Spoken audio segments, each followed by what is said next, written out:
A'udhu billahi minash shaitanir rajim. Bismillahir rahmanir rahim. Welcome everyone to another webinar of this COVID-19 webinar series from Regima and Scientific Society of Hijama. We have very special guests today, as well as very distinguished speakers and president for our today's webinar. And also the topic is very apt according to the situation that we currently have in our country and the world. So without taking much of your time, I would like to invite our coordinator for today, Dr. Nuzhat Akhtar, to take over this program and take us forward with today's webinar. Please, Dr. Nuzhat Akhtar, please. Assalamu alaikum. Good evening, everyone. Brainstorming on COVID-19 pandemic for healthcare professionals and COVID warriors. आज की जो हमारे रेजिमा Covid webinar की series में ये हमारा 7th webinar है, जिसमें आज हमारे साथ जो शख्सियात जुड़ी हुई हैं वो अपने अपनी फील्ड में माहिरीन का दर्जा रखती हैं। मैं पार्टिसिपेंट्स का ज्यादा वक्त ना लेते हुए, क्योंकि हम लोग थोड़े से खुद ही लेट हो चुके हैं, सबसे पहले मैं अपने मेहमानों को तारुफ कराती हूँ। हमारे साथ एक बहुत बड़ी शख्सियत जो कि साइंटिफिक सोसाइटी ऑफ हिजामा के प्रेसिडेंट की हैसियत से आप हमारे साथ मौजूद हैं, डॉक्टर एस फारूक साहब, Himalaya director Himalaya drugs. Sir, मैं आपका इस्तकबाल इस शेर के साथ करती हूँ कि ये और बात के खामोश खड़े रहते हैं, फिर भी जो लोग बड़े हैं वो बड़े रहते हैं। ये और बात के खामोश खड़े रहते हैं, फिर भी जो लोग बड़े हैं वो बड़े रहते हैं। ऐसे दुर्वेशों से मिलता है हमारा शिजरा, जिनके कदमों में कई ताज पड़े रहते हैं। मैं आप सबके सामने डॉक्टर एस फारूक साहब का इस्तकबाल करती हूँ। इसके साथ ही जो हमारे आज के वेबिनार की सदर की हैसियत से हमारे साथ हैं प्रोफेसर हारिस मंजूर खान साहब, chairman department of microbiology, medical superintendent JN medical college and hospital AMU Aligarh. Sir, मैं आपका इस्तकबाल इस शेर के साथ करती हूँ कि जिस बज़्म में सहबा हो न साकी हो न खुम हो, जिस बज़्म में सहबा हो न साकी हो न खुम हो, रिंदों को तसल्ली है कि उस बज़्म में तुम हो। बहुत बहुत शुक्रिया हमें एजाज से नवाजने के लिए। इसके बाद जो हमारे आज के मेन ट्रेनर हैं प्रोफेसर अली जाफर अब्दी साहब, उस्ताद गिरामी, उस्ताद मोहतरम। मैं अपने तमाम पार्टिसिपेंट्स को बता देना चाहती हूँ कि आप लोगों में सीखने की जितनी प्यास है, उससे कहीं ज्यादा स्टेमिना और सिखाने के जो एक लॉ होती है वो उस्ताद गिरामी में वो है। तू मौजे तुंग है अगर तो मैं भी कोहसार हूँ, तू मौजे तुंग है अगर तो मैं भी कोहसार हूँ। ये अपना अपना ज़र्फ है, जिगर जिगर की बात है। खुले हुए हैं पंख भी, खुला है आसमान भी, उड़ान की है हद कहाँ, नजर नजर की बात है। ये तो आप लोगों के ऊपर डिपेंड करता है कि आज आप हमारे ट्रेनर्स से क्या लेके जाते हैं। इसके साथ ही सबसे जो यंग हमारे ट्रेनर हैं डॉक्टर मोहम्मद मोहसिन, बड़े भाई, अजमल खान तिब्बिया कॉलेज के शोबा अमराज जिल्दो ज़हराबिया में एसोसिएट प्रोफेसर हैं। इनके लिए बस मैं एक ही अल्फाज है मेरे पास तारुफ के लिए कि जिस दिन से चला हूँ कभी मुड़कर नहीं देखा, आंखों ने कभी मील का पत्थर नहीं देखा। जिस दिन से चला हूँ कभी मुड़कर नहीं देखा, आंखों ने कभी मील का पत्थर नहीं देखा। ये फूल मुझे कोई विरासत में मिले हैं, तुमने मेरा कांटों भरा बिस्तर नहीं देखा। बहुत बहुत शुक्रिया डॉक्टर मोहम्मद मोहसिन साहब यहाँ एजाज बख्शने के लिए। तो अब हम अपने प्रोग्राम की कार्रवाई को आगे बढ़ाते हुए मैं सबसे पहले कीनोट एड्रेस के लिए डॉक्टर एस फारूक साहब को दावत देती हूँ। सर, आपसे दरखास्त है कि अपने अल्फाज से हमें नवाजें, हमारे पार्टिसिपेंट्स का हौसला अफजाई करें। अस्सलाम वालेकुम वरहमतुल्लाह। वालेकुम अस्सलाम वरहमतुल्लाहि वबरकातुहू। मुअज़्ज़िज़ हाज़रीन, सबसे पहले तो मैं मुबारकबाद देता हूँ ऑर्गेनाइज़र्स को इस महफिल को सजाने के लिए। आज वर्ल्ड योगा डे भी है, तो आपने उसका भी आज का दिन इसलिए लिया कि ये सब जुड़ा हुआ है सिस्टम में। सबसे पहले तो सोशल डिस्टेंसिंग, ये टर्म जो है ये गलत है। सोशल डिस्टेंसिंग अगर होती तो हम लोग आज साथ ना बैठे होते। तो ये फिजिकल डिस्टेंसिंग है। फिजिकल डिस्टेंसिंग है और हम सबको फिजिकल डिस्टेंसिंग जो है ये रखनी है, तब जाके हम आगे बढ़ सकेंगे। दूसरी बात है कि पैंडेमिक और इसमें एपिडेमिक में क्या फ़र्क है ये समझना होगा। वो चीज़ जो एक इलाके तक महदूद रहे, जैसे आई फ्लू हुआ और वो ख़त्म हो गया, तो वो एपिडेमिक है। और जो चीज़ सारी दुनिया में फैल जाए और उसका इलाका महदूद ना हो, वो पैंडेमिक है।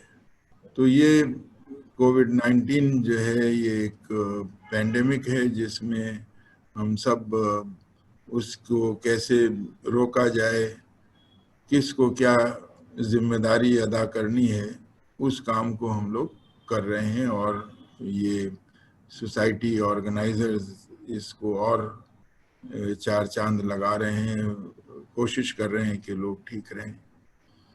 देखिए, ये अल्लाह का बड़ा एहसान है इंसान के ऊपर कि वो कुछ न कुछ इंसान को नई राह दिखला देता है। परेशानियां आती हैं, हम लोगों के खुद की बनाई हुई होती हैं, हम लोग गलतियां करते हैं, उसकी वजह से एपिडेमिक, पैंडेमिक और दूसरे वायरल इन्फेक्शंस और दूसरे इन्फेक्शंस होते हैं।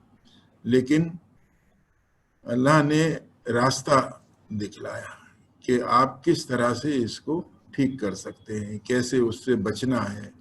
अब खिलाल एक लफ्ज़ है, आज ये सिखाया जा रहा है कि साहब ऐसे ऐसे हाथ धोइए, ऐसे धोइए, लेकिन पहले ही से ये वज़ू के अंदर शामिल है कि खिलाल करिए। और वो खिलाल पैरों का भी खिलाल है, दाढ़ी का भी खिलाल है और हाथों का भी खिलाल है। तो इसको अच्छे से हम लोग खिलाल करें और सफाई की एहतियात करें, ये पहली चीज़ है। आज ये कहा जा रहा है कि साहब जूते धो के पहनिए, पैंट के बारे में नहीं कहा जा रहा है कि साहब पैंट जो है वो थोड़ी ऊंची रखिए कि ज़मीन पर न घिसटती हुई चले और तकलीफ ना हो। इसी तरह से मूछे जो हैं ये पानी के अंदर जाती है, दाढ़ी और मूछ जो है ये डैन है बैक्टीरिया का और वायरसेस का। तो मूछे जो हैं और दाढ़ी ये भी बहुत इसकी सफाई की ज़रूरत है। लबे अगर तरशाई भी हों तो वो भी बेहतर है। इस तरह से दूसरे मामलात जो हैं उन सब के ऊपर गौर करना है। जो लोग इसमें जुड़ रहे हैं, अब हिजामा आपने किया और ये तमाम जो रिलीजियस प्लेसेस हैं वहाँ सब जगह चेक करने के लिए कि भाई ये आदमी फीवर में है कि नहीं है, ये कोविड का पेशेंट है या नहीं है। तो अमूमन जो है एक वो गन, थर्मल गन आ रही है जो टेम्परेचर लेती है, लेकिन वो हर एक के पास मुहैया नहीं है। तो उसका जो सबसे आसान तरीक़ा है वो जो है, अल्लाह ताला ने, अब आप सब हजरात डॉक्टर हैं, मेडिकल फील्ड से जुड़े हुए हैं, तो आज भी डॉक्टर जो है ऐसे करके आँख को देखता है कि इसमें जो है एनीमिक है आदमी के नहीं है। पल्स से सब कुछ पता चलता है, तो पल्स को अपनी चेक करना, पल्स रेट क्या है, हार्ट का पता चलता है, ये सब अल्लाह ने दिया है। इसी तरह से ज़बान जो है, ज़बान को देखा जाए, लेकिन डायरेक्ट ना देखिए उसको। आप उसमें टीवी एक मिरर लगाकर उसमें पेशेंट की से ये कहा जाए कि भाई अपनी ज़बान दिखलाइए। उससे भी अगर ज़बान सफ़ेद है तो समझ लीजिए ये इन्फेक्शन इसको उसने पकड़ा हुआ है। बुखार में ज़बान सफ़ेद हो जाएगी, वो हो जाएगी। आज इसी तरह से अगर मेरे पास एक चार्ट है, ये मैं आपको दिखलाना चाहूँगा इस वक्त। ये देखिए, ये इस तरह से। तो अगर ज़बान पीली है तो लीवर ख़राब है, और ज्यादा पीली हो जाए, आंखें भी उसके अंदर पीली जब हो जाती हैं तो सबको पता है कि साहब ये पीलिया हो गया है, जॉन्डिस हो गया है, इसको दूर से पता चल जाता है। अभी लेटेस्ट जो इसके ऊपर इंफॉर्मेशन आई है वो ये है कि कोविड के पेशेंट की आंखें जो हैं वो गुलाबी हो जाएंगी। पहले तो बड़ा यही सुनते थे, गुलाबी आंखें जब से देखी, तो वो तो अब गुलाबी आंखें देख लेंगे तो पकड़ा जाएगा आदमी। तो ये नई एक रिसर्च है। और ये जबान जो है ये बिल्कुल आसान है कि खुद भी हर आदमी हम में से जो है वो इसकी कोशिश करे कि सुबह में जब वॉशरूम जाएं तो सबसे पहले मिरर में अपनी जबान चेक करें कि भाई ये कैसी है। और ये जो है कि साहब इसके वो आ जाएगी मेडिसिन, तो मेडिसिन को छोड़ के लोग जो हैं वो वैक्सीन कर रहे हैं। अब वैक्सीन लाना जो है ये कोई आसान मामला नहीं, पूरी वर्ल्ड इसके अंदर लगी हुई है। वैक्सीन और मेडिसिन में जो फर्क है वो बेसिक फर्क यही है कि वैक्सीन जो है, अब जैसे पोलियो हुआ तो किसी को पोलियो होता है तो उसको वैक्सीन लगा दी जाती है और फिर उसको पोलियो आएगा ही नहीं, मतलब जिसको हुआ वो तो हो गया, बात खत्म हो गई। और पहले कॉलरा की होता था, स्मॉल पॉक्स होता था, वो सब जो है अब उनके वैक्सीन आ गए और अब वो नहीं होते। लेकिन अब किसी को बुखार हुआ, किसी को सर में दर्द हुआ, उसको दवा दी, वो ठीक हो गया, तो ये तो मेडिसिन है। और वो बीमारी आए ना उसके बॉडी में, उसकी एंटीबॉडीज जो है वो बॉडी बना ले और उसको ठीक कर ले, वो जो है वैक्सीन का रोल होता है। तो वैक्सीन कब आएगा, कैसे आएगा, आप सब लोग जानते हैं कि वो थैलिडोमाइड एक मेडिसिन आई थी जो लेडीज प्रेग्नेंट थी, उन्होंने जब उसको लिया तो वो जो है बच्चे, उनको लिम्बलेस बच्चे हुए इस तरह से। अब वो सारी चीजें जो हैं वो जब ही होंगी कि जब उसके साइड इफेक्ट्स नोट किए जाएंगे।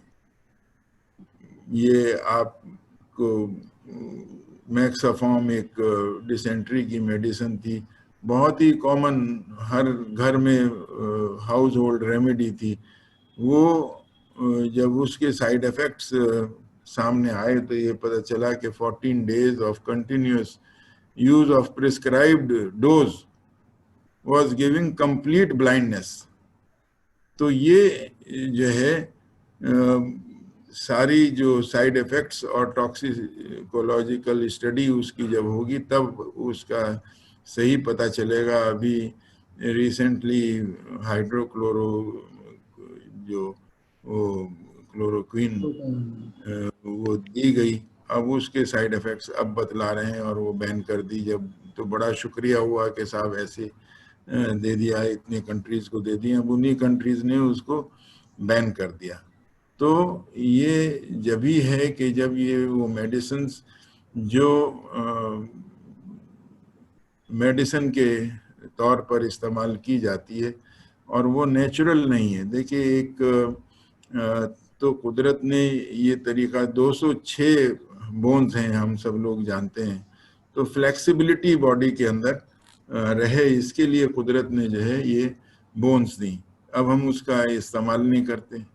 पोर्स दिए स्किन के अंदर, ये जो है टॉक्सिसिटी को निकालने के लिए, टॉक्सिन्स को निकालने के लिए, लेकिन वो नौबत ही नहीं आती। हम लोग 24 घंटे एसी में ही बैठे हैं, तो बॉडी में टॉक्सिन्स बिल्ट होते रहते हैं और फिर उससे जो है आदमी बीमार पड़ता है। और जब वो बीमार पड़ता है तो फिर कुदरत ने उसको सबसे पहले तो फूड, एक आजकल टर्म है न्यूट्रास्यूटिकल्स, फूड एज मेडिसिन। अब ये किसी को पाइल्स हैं तो उसके लिए मूली बहुत अच्छी है, किसी को यूरिनरी प्रॉब्लम है तो खीरा बहुत अच्छा है। और आज जो ये कोविड चल रहा है इसके लिए करेला है और हल्दी है, लहसुन है, ये चीज़ें बड़ी खुल के सब लोग दे रहे हैं। आयुष ने और दूसरे लोगों ने जो है इसके ऊपर बड़ी डिटेल्स सबके सामने हैं कि ये जो है हर्ब्स लेनी चाहिए। और जब ये न्यूट्रास्यूटिकल्स को भी आदमी इस्तेमाल नहीं करता तब जो है फिर हर्ब्स आती हैं। और गिलो जो है ये बहुत अच्छी है। और इसी तरह से बहुत से बिटर्स हैं जो कि इसमें काम करेंगे और फ़ायदा देंगे। तो इन चीज़ों का इस्तेमाल। और फिर इसी तरह से जैसे आपके यहाँ हिजामा है तो वो पॉइंट्स जो हैं, प्रेशर पॉइंट्स जो हैं वो देखे जाएं। अभी ये भी आया कि सब सूंघना, ये जो पावर है जो कोविड के पेशेंट हैं उसको सूंघने की पावर ख़त्म हो जाएगा, उसका टेस्ट ख़त्म हो जाएगा। तो ये भी एक अजीब वो है कि अल्लाह ताला ने लिंगुअल एब्जॉर्प्शन वो भी रखा है मेडिसिन के अंदर, और नेज़ल एब्जॉर्प्शन भी है। तो बहुत से लोग नस्वार और ये चीज़ सूंघते हैं।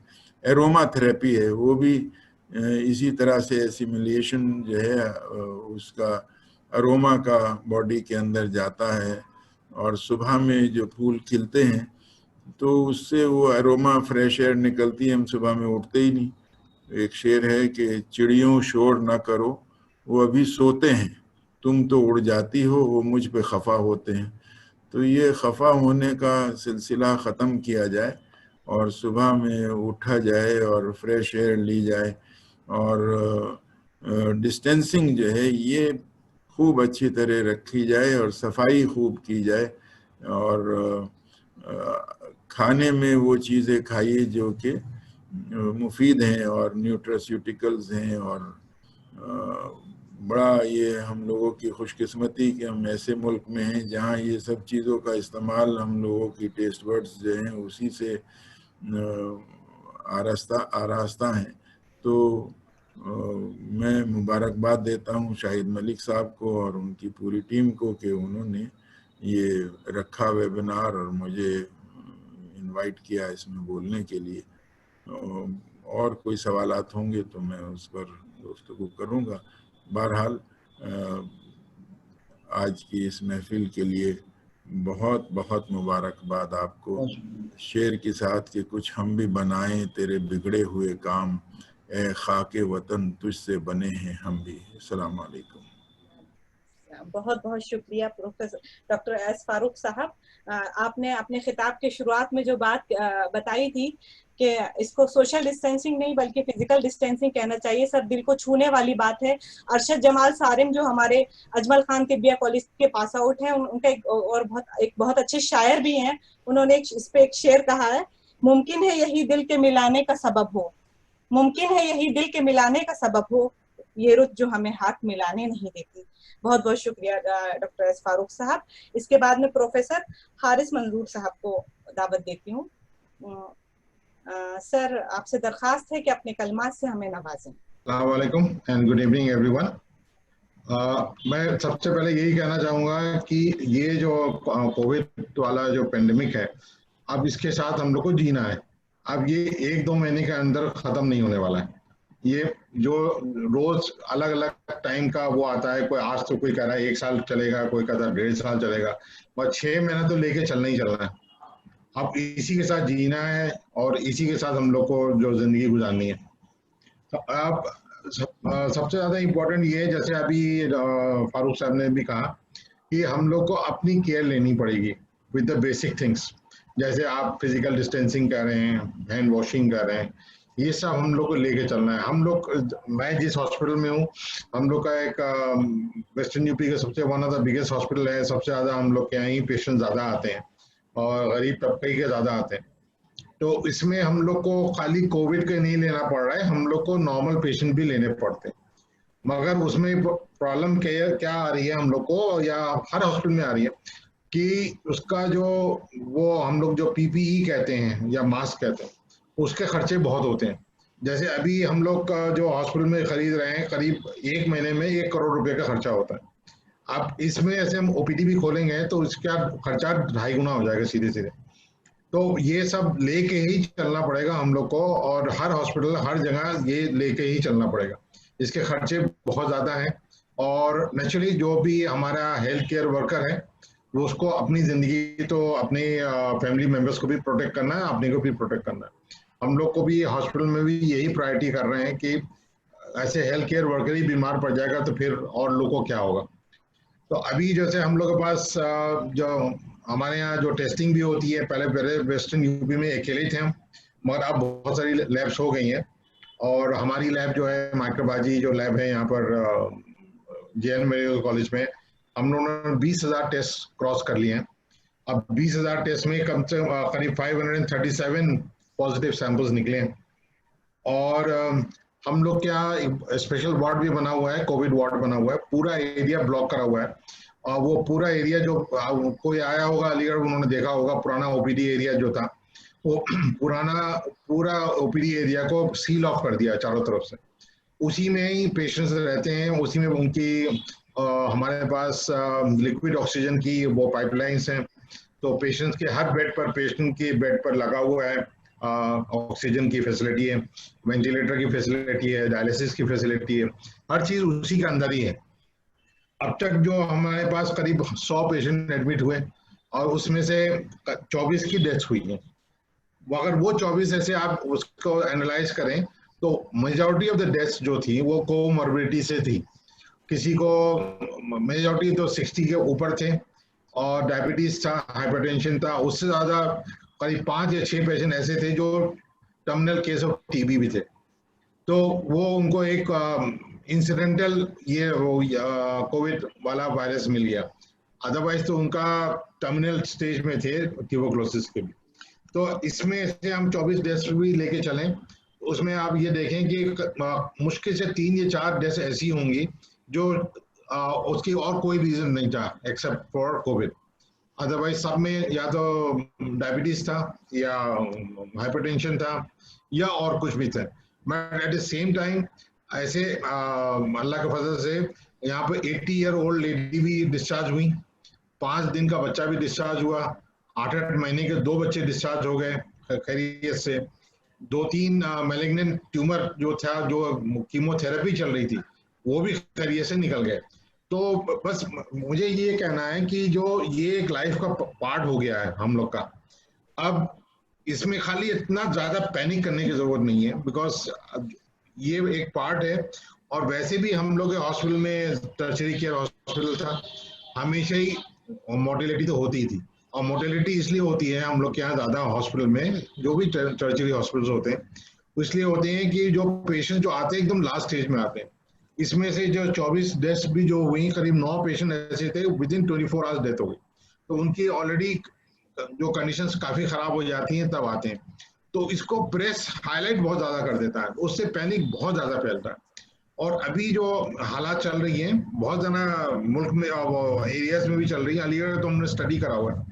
अलीगढ़ में ये है कि अब जो पॉजिटिव आ रहे हैं, फ्रेश पॉजिटिव्स कम आ रहे हैं। अब जो है, जो पुराने पॉजिटिव थे उनकी फैमिली मेंबर्स में पॉजिटिव हो रहा है। वो इसलिए हो रहा है कि जैसे फारूक साहब में भी वो काफी उसके डेथ में बताई थी कि ऐसे आप फिजिकल डिस्टेंसिंग घर पे भी मेंटेन करें, ऐसे आपकी तबीयत खराब हो, आप अपनी तरफ से टेस्ट वेस्ट तो बाद में होता रहेगा, उससे पहले भी आप थोड़ा सा डिस्टेंसिंग रखें, तो उससे आपका काफी हेल्प मिल जाएगी और फैमिली मेंबर्स को। तो अभी जो अलीगढ़ में जो आ रहे हैं, अभी रिसेंटली भी, आज भी आए हैं, कल भी आए, परसों भी आए, तो उसमें सब फिजिकल वो जो प्राइमरी कंटैक्ट जो कहते हैं ना, वो वाले सब थे। फ्रेश वाले थे बहुत ही कम है।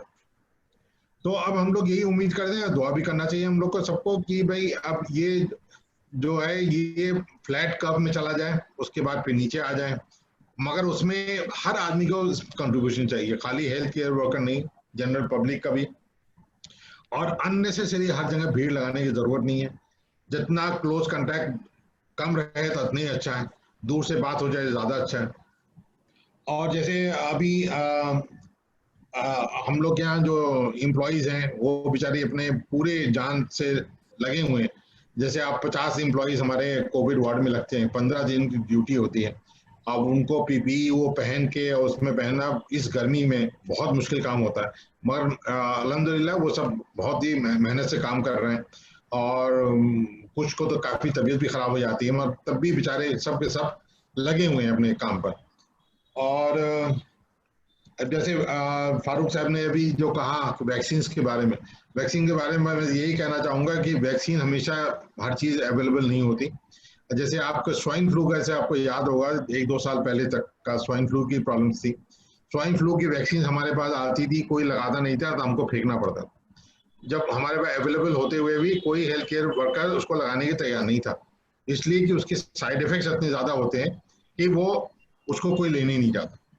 तो ऐसे ही ये भी अभी तो बहुत ज्यादा प्रेस में आ रहा है कि बहुत सारी जगह से वैक्सीन आ गए हैं, मार्केट में आने वाले हैं, मगर उसका क्या साइड इफेक्ट होगा, लॉन्ग टर्म क्या होगा, वो तो किसी को मालूम नहीं।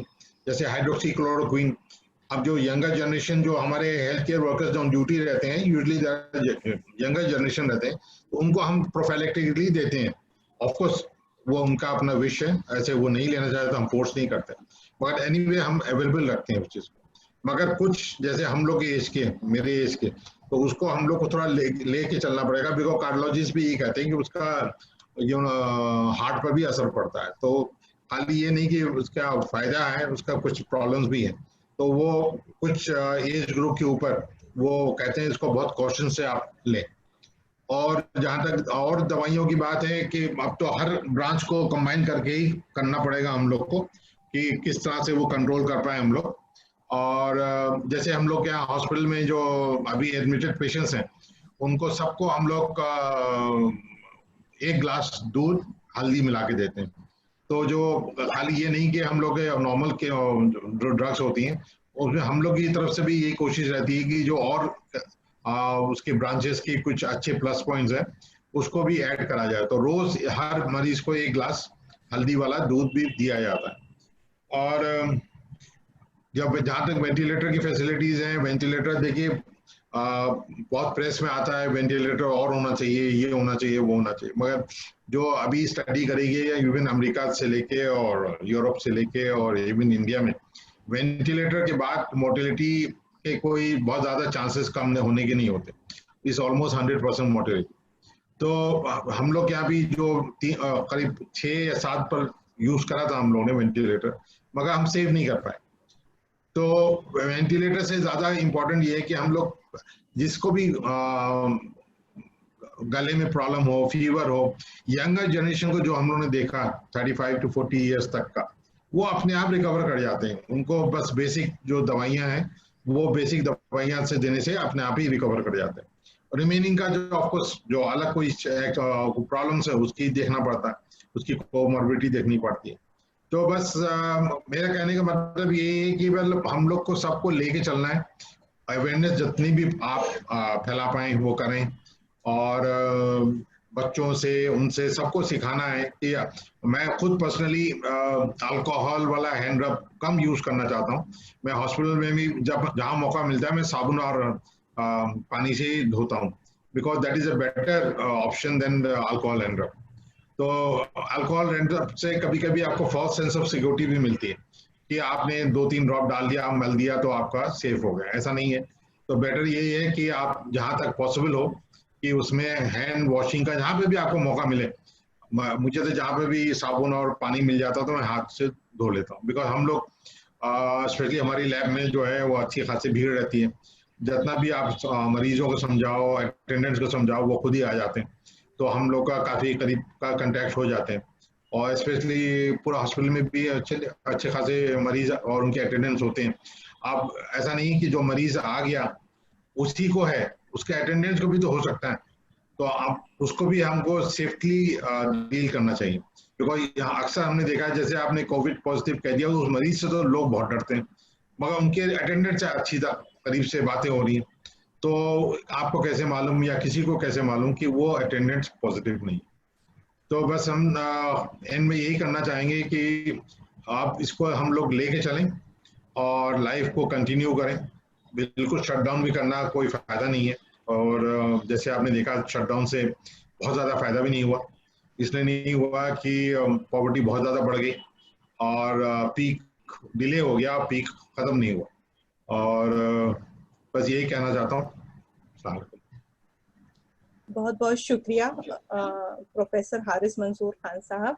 बहुत ही खूबसूरत अंदाज में आपने जिस तरह से बहुत सिंपल अंदाज में जिस तरह हमें समझा दिया एक हल्की फुल्की बातों को लेके, और बहुत इंपॉर्टेंट बातें बताई।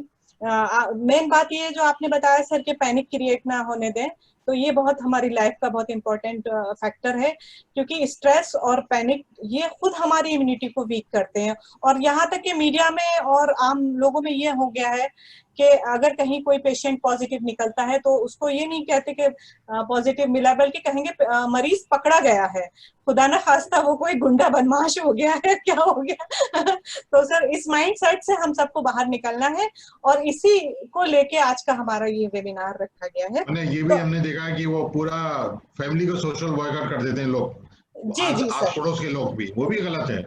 जी सर, और सर एक और जो गलत चीज देखने में आई कि सर उसको जो आइसोलेट करने के लिए जो टीम जाती है तो वो दंदनाती हुई 2-4 पुलिस की गाड़ियां होंगी उसमें, और वो होगा तो इस तरह से एक अजीब सी टेररिस्ट वाली फीलिंग आती है। तो इसमें जी सर, इसलिए यही वजह है कि उसके साथ हमदर्दी होने के बजाय लोग उसे अजीब सी नजरों से देखने लगते हैं। कोई खुद थोड़ी ना बीमार होता है। बहुत बहुत शुक्रिया सर आपकी, आपने जो इतने खूबसूरत कलमात से नवाजा। और अब इसके बाद अब हम अपने ट्रेनिंग सेशन की तरफ चलते हैं। तो इसमें जो मैं सबसे पहले नाम लेती हूँ, सबसे पहले डॉक्टर मोहम्मद मोहसिन साहब को दावत देती हूँ मैं। अस्सलाम वालेकुम and good evening one and all. First of all, I am thankful to organizers of this training program and brainstorming session. Respected Dr. Farooq Sahib, Professor Haris Manzoor Khan Sahib, Dr. Ali Jafar Abdi Sahib, and Dr. Shahid Malik, Dr. Nuzhat, the youth icons of Unani aspirants across the country, and Dr. Abdullah Ansari. I know my limitations here. I am well aware that you people are here to listen the most appropriate person of this evening. अरे बेवकूफी की बात कर, मैंने इनको मना कर दिया। And these are Dr. Ali Jafar Abdi, अभी मैंने कहा Professor Haris Khan Saab, who has delivered very informative talk and personal experiences of managing a COVID hospital as a superintendent hospital. Sir, मैं आपकी तमाम बातों का एतराफ़ करते हुए, डॉक्टर फारूक साहब की तमाम बातों को एक्सेप्ट करते हुए और उनसे अपनी बात को मिलाते हुए यूनानी एस्पेक्ट को, यूनानी सिस्टम ऑफ मेडिसिन के अप्रोचेस को मैं रखना चाहता हूं, क्योंकि ज़्यादातर एस्पिरेंट्स मैं देख रहा हूं स्क्रीन पे जो करीब 450 इस वक्त मौजूद हैं, वो सब के सब ज़्यादातर वो यूनानी बैकग्राउंड और आयुष बैकग्राउंड के लोग हैं। इसलिए मेरा ये एज ए यूनानी स्टूडेंट ये फ़र्ज़ बनता है कि मैं उनकी तवज्जो को यूनानी एस्पेक्ट की तरफ मबजूल कराने की कोशिश करूं।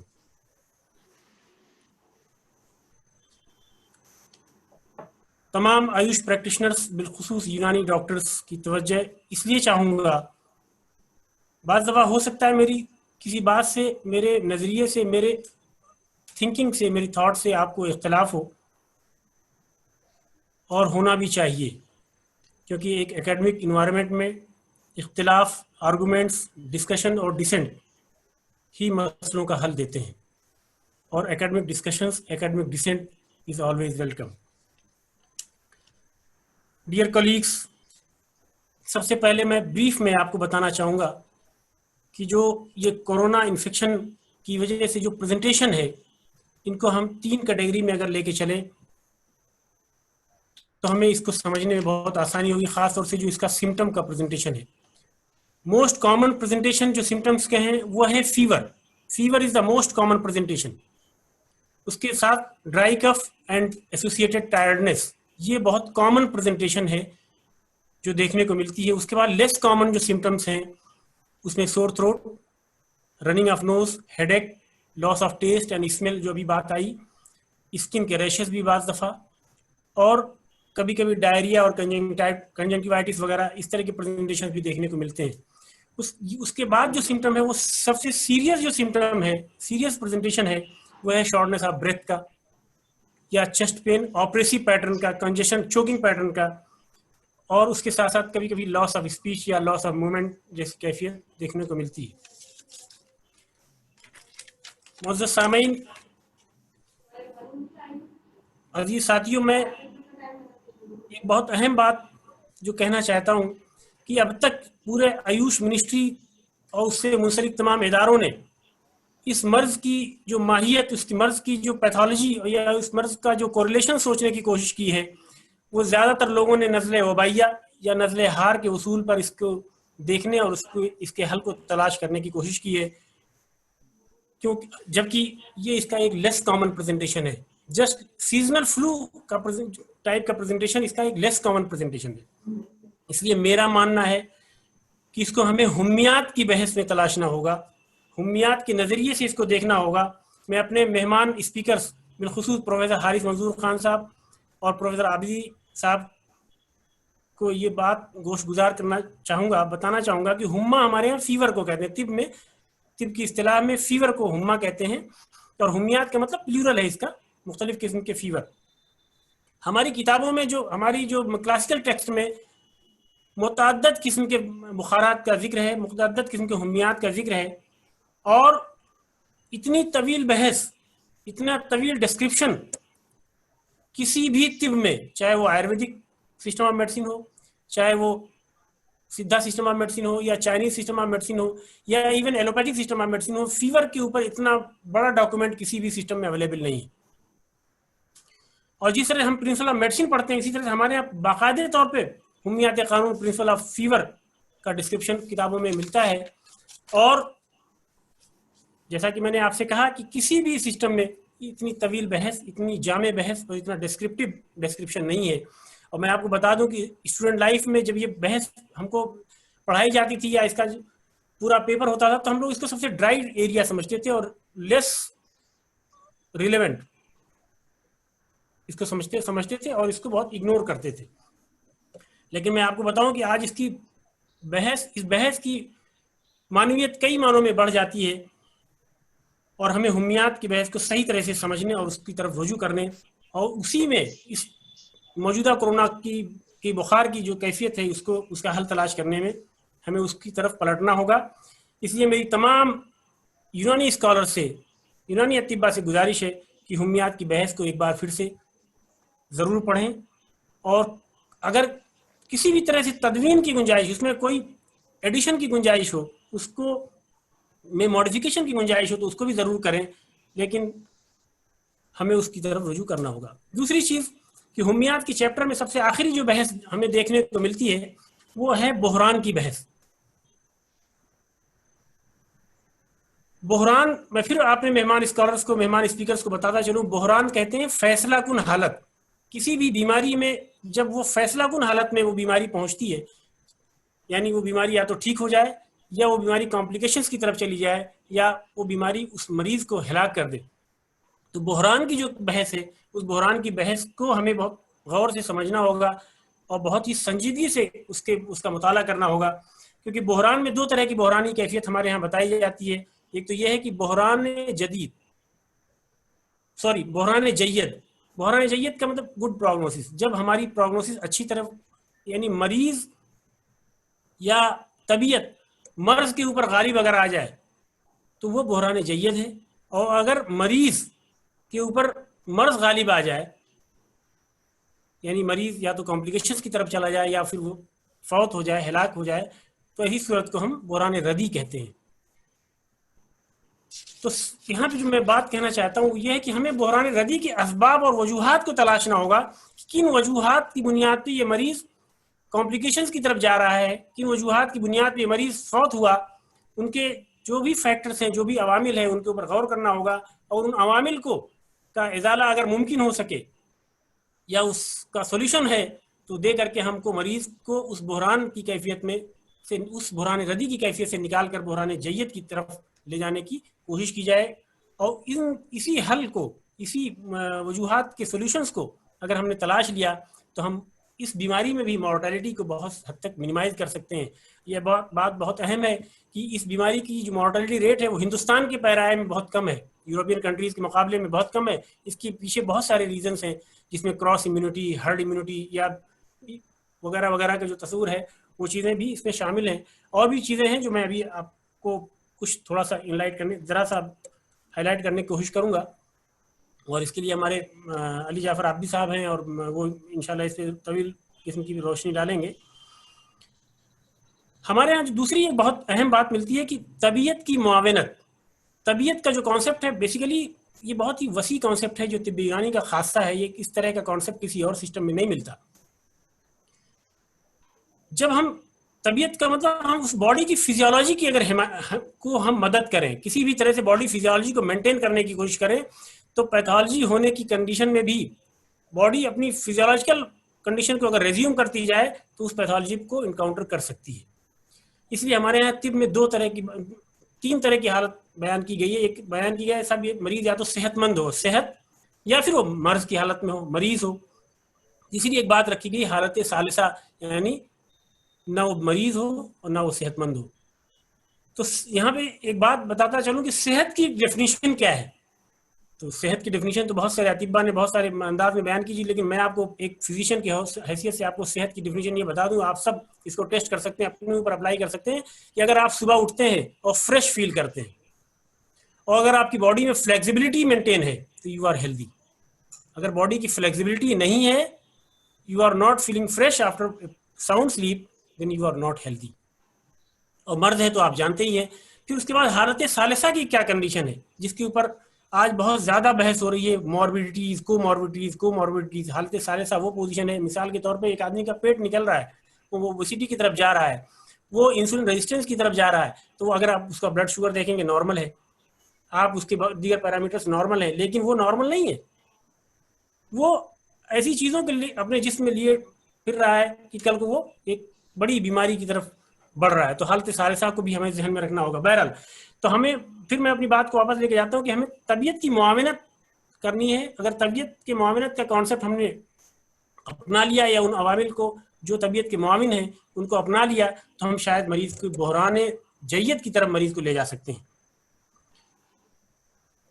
मौजूद सामीन, एक और बहस हमारे यहाँ बहुत तवील किस्म की मिलती है, वो है हरारत गरीजिया का कॉन्सेप्ट, जिसको इन्नेट हीट कहते हैं। वह भी इन्नेट हीट भी डायरेक्टली इनडायरेक्टली रिलेटेड है बॉडी की इम्यूनिटी से, क्योंकि अगर हरारत गरीजिया बेहतर है और हरारत गरीजिया बरंगेख्ता हम कर दें, या कि ऐसे हरारत गरीजिया को रिजुवेनेट करने की जो तदबीरें हम अख्तियार कर लें, तो भी हम मरीज को को ख़त्म कर सकते हैं या उसके ऊपर काबू पा सकते हैं। और हरारत गरीबा यानी जो मॉर्बिडिटी है उसको हम इनकाउंटर कर सकते हैं।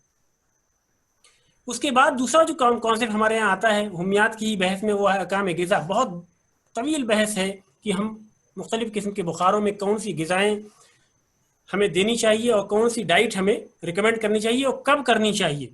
ये भी एक बहुत अहम बहस है जो मैं अभी आगे आपको देखूंगा। तो ये तमाम जो स्टेप्स हैं उनको बरूएकार ला करके उसके बाद मसला आता है दवाओं का, कि हम दवाएं कौन सी इन कंडीशंस में दें, किस तरह के बुखारात में, किस तरह के हुमियात में, किस तरह के फीवर में हमें कौन सी दवाओं का इंतखाब करना चाहिए, और कौन कौन सी दवाएं ऐसी हैं हमारे यहाँ जो मुख्तलिफ किस्म के बुखारात में उनका डिस्क्रिप्शन मिलता है। उसके बाद बुखार की दफ़ा करने के बाद मसला आता है तक़वियत का। मैं एक बात यहाँ फिर बताता चलूँ कि जो तक़वियत का कॉन्सेप्ट है वो भी तिब्ब यूनानी का ही खासा है। ये किसी भी सिस्टम ऑफ मेडिसिन में ऐसा नहीं है जिसमें टॉनिक का कॉन्सेप्ट हो।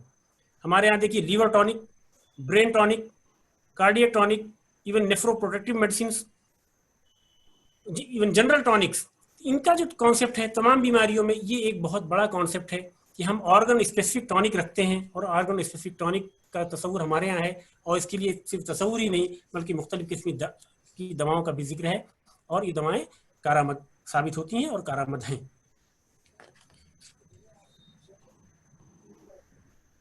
इसके साथ साथ जो दूसरा जो हमारे यहाँ जो दूसरा एस्पेक्ट वो मिलता है वो दवाओं का है, जो जिक्र है वो बहुत ही तवील जिक्र है, बहुत ही लंबा जिक्र है कि आप दवाओं के ऊपर अगर यहाँ पे फिर मैं रोक के अपनी बात ये कहना चाहूँगा कि कोविड की अभी तक कोई दवा नहीं। अभी कल परसों की न्यूज़ में था कि साहब ग्लेनमार्क ने एक फेबिफ्लू नाम की एक दवा बनाई है, हालांकि वो कितनी कारआमद है मैंने उसका डिस्क्रिप्शन नहीं पढ़ा कि उसके मुख्तलिफ, जाहिर सी बात है मुख्तलिफ क्लिनिकल ट्रायल के फेजेस से गुजर करके वो दवा मार्केट में आई होगी, लेकिन फिर भी अभी भी कोई ऐसी दवा नहीं जो ड्रग ऑफ चॉइस के तौर पे सामने हो कि हाँ साहब ये दवा है। इसलिए पूरी तौर पे तमाम तिब के माहिरीन फन, चाहे वो मॉडर्न मेडिसिन के हों चाहे किसी भी सिस्टम ऑफ मेडिसिन को, इस बात पे इत्तेफाक रखते हैं कि हमें सिर्फ और सिर्फ सिम्टोमेटिक ट्रीटमेंट देना है, हमें सिम्टोमेटिक सपोर्ट देना है। और वो सपोर्ट, सिम्टोमेटिक ट्रीटमेंट और सपोर्ट किस लेवल का होना चाहिए, वो सपोर्ट है उसके लिए एक बहुत ही सिंपल फार्मूला हमारे उस्ताद ने बताया था कि ऐसी कंडीशंस के लिए tender loving care, TLC, tender loving care, this formula should be adopted along with symptomatic treatment, symptomatic care. इसलिए हमारे यहाँ मैं जिन दवाओं का जिक्र बुखार की मुख्तलिफ किस्में मुख्तलिफ कैफियत में मिलता है उनका तो बहुत लंबा वो है डिस्क्रिप्शन है, उसके लिए तो पूरा एक हफ्ते का ब्रेन स्टॉर्मिंग सेशन चाहिए। लेकिन फिर भी मैंने कुछ दवाएं आपके लिए, आपके नॉलेज के लिए और आपके को सिर्फ रीओरिएंट कराने के लिए मैंने आपसे मैं गोश गुजार करना चाहूँगा। और मैं चाहूँगा कि जो लोग स्टूडेंट हैं या जो प्रैक्टिशनर्स अगर वो नोट करना चाहें तो इनको नोट भी कर सकते हैं, क्योंकि ये दवाएं उनके लिए मुफीद होंगी।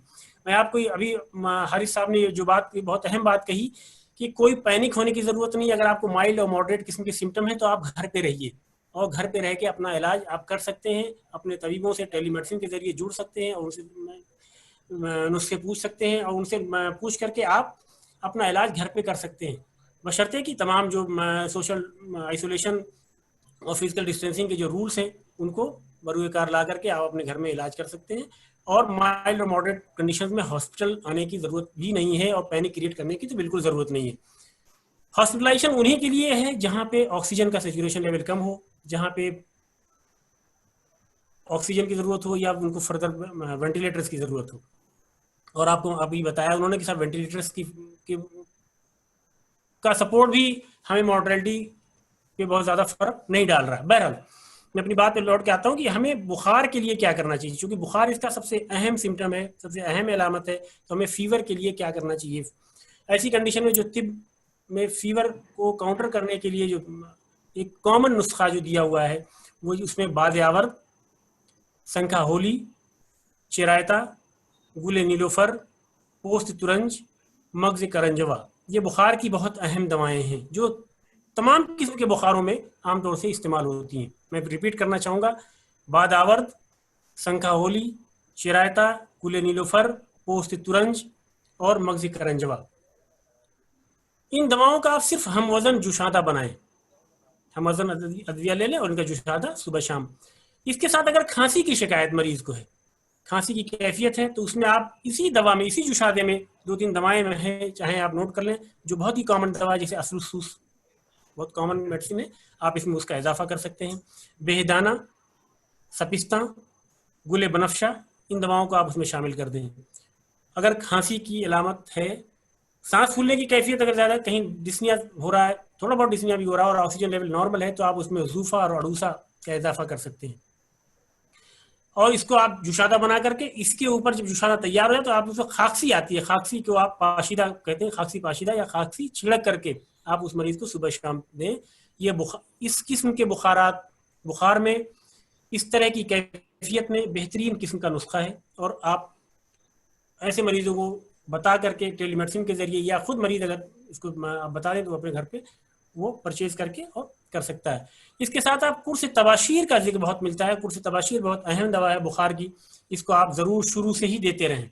कुर्स तबाशीर की बड़ी इफादियत है बुखार के अलावा और भी बहुत सारी चीज़ों में। इसके साथ हमने फिर वही बात मैं लेके आऊँगा कि तबीयत की मुआवनत करना है, तबीयत को हमें सपोर्ट करना है, बॉडी की फिजियोलॉजी को हमें सपोर्ट करना है ताकि फिजियोलॉजी डिस्टर्ब ना होने पाए। और उसकी को सपोर्ट करने के लिए कई चीज़ें हैं, जिसमें एक बहुत अहम बात इम्यूनिटी है, क्योंकि हमें इम्यूनिटी को मेंटेन रखना है। मैं एक बात बहुत वाज़ेह अंदाज में बता दूं कि इम्यूनिटी कोई खेल चीज़ नहीं है।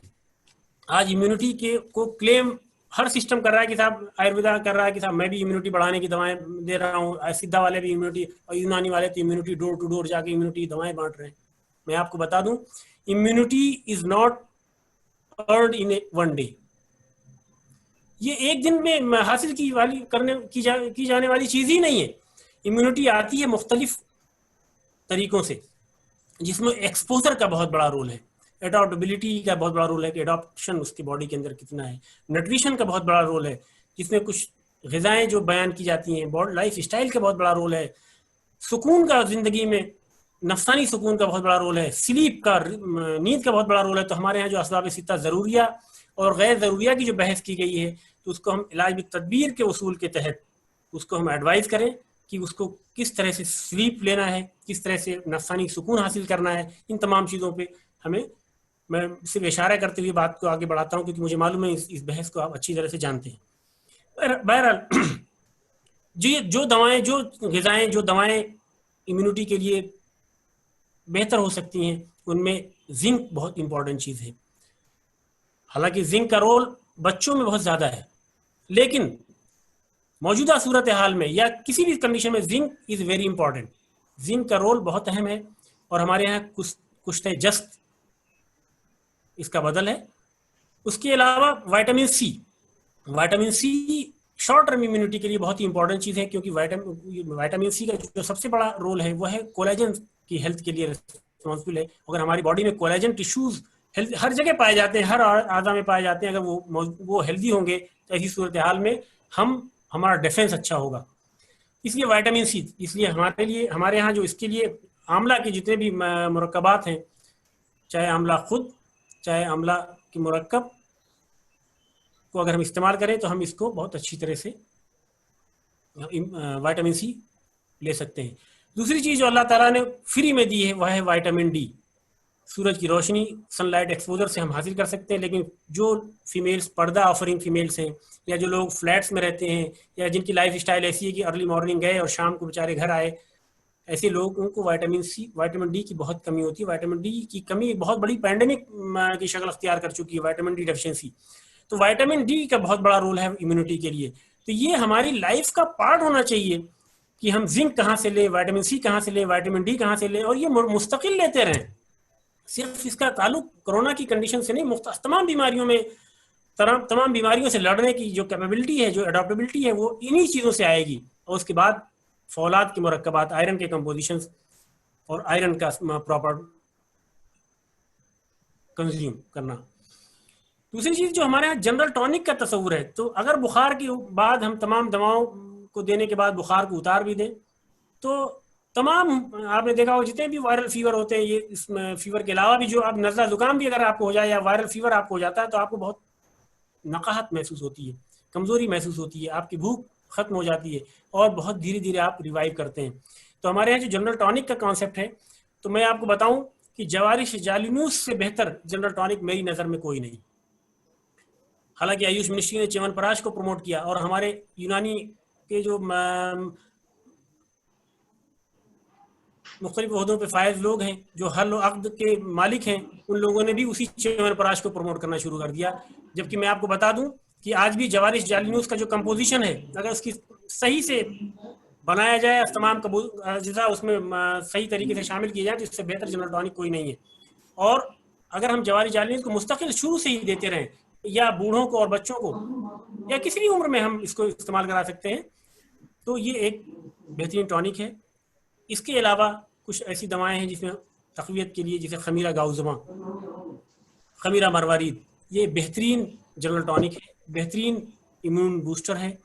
इसके अलावा खमीरा आबरेशम शीरे उन्नाब वाला का एक ज़िक्र मिलता है कि जो लोग, ऐसे लोग जिनको मुस्तकिल नज़ला ज़ुकाम की कैफियत पाई जाती हो, या रेस्पिरेटरी ट्रैक इन्फेक्शन के लिए प्रोन हो, या COPD के पेशेंट हो, तो ऐसे को पहले ही से खमीरा आबरेशम शीरे उन्नाब वाला आप साथ में देते रहें, तो ये रेस्पिरेटरी ट्रैक के लिए बेहतरीन खमीरा है। उसके बाद आता है ग़िज़ा का कॉन्सेप्ट। ग़िज़ा की बहस बहुत ही उम्दा बहस हमारे तिब में मौजूद है, और ग़िज़ा के लिए जिसमें 2-3 चीज़ें हैं जो आप गौर करें, जिसमें माउस शहीर का जिक्र आता है। जौ को उबाल करके, तो 2 तरह से माउस शहीर बनाया जाता है। एक माउस शहीर है कि आप इतना जौ को उबालें कि पूरी तरह फट जाए और पूरी तरह से उसमें मिक्स हो जाए।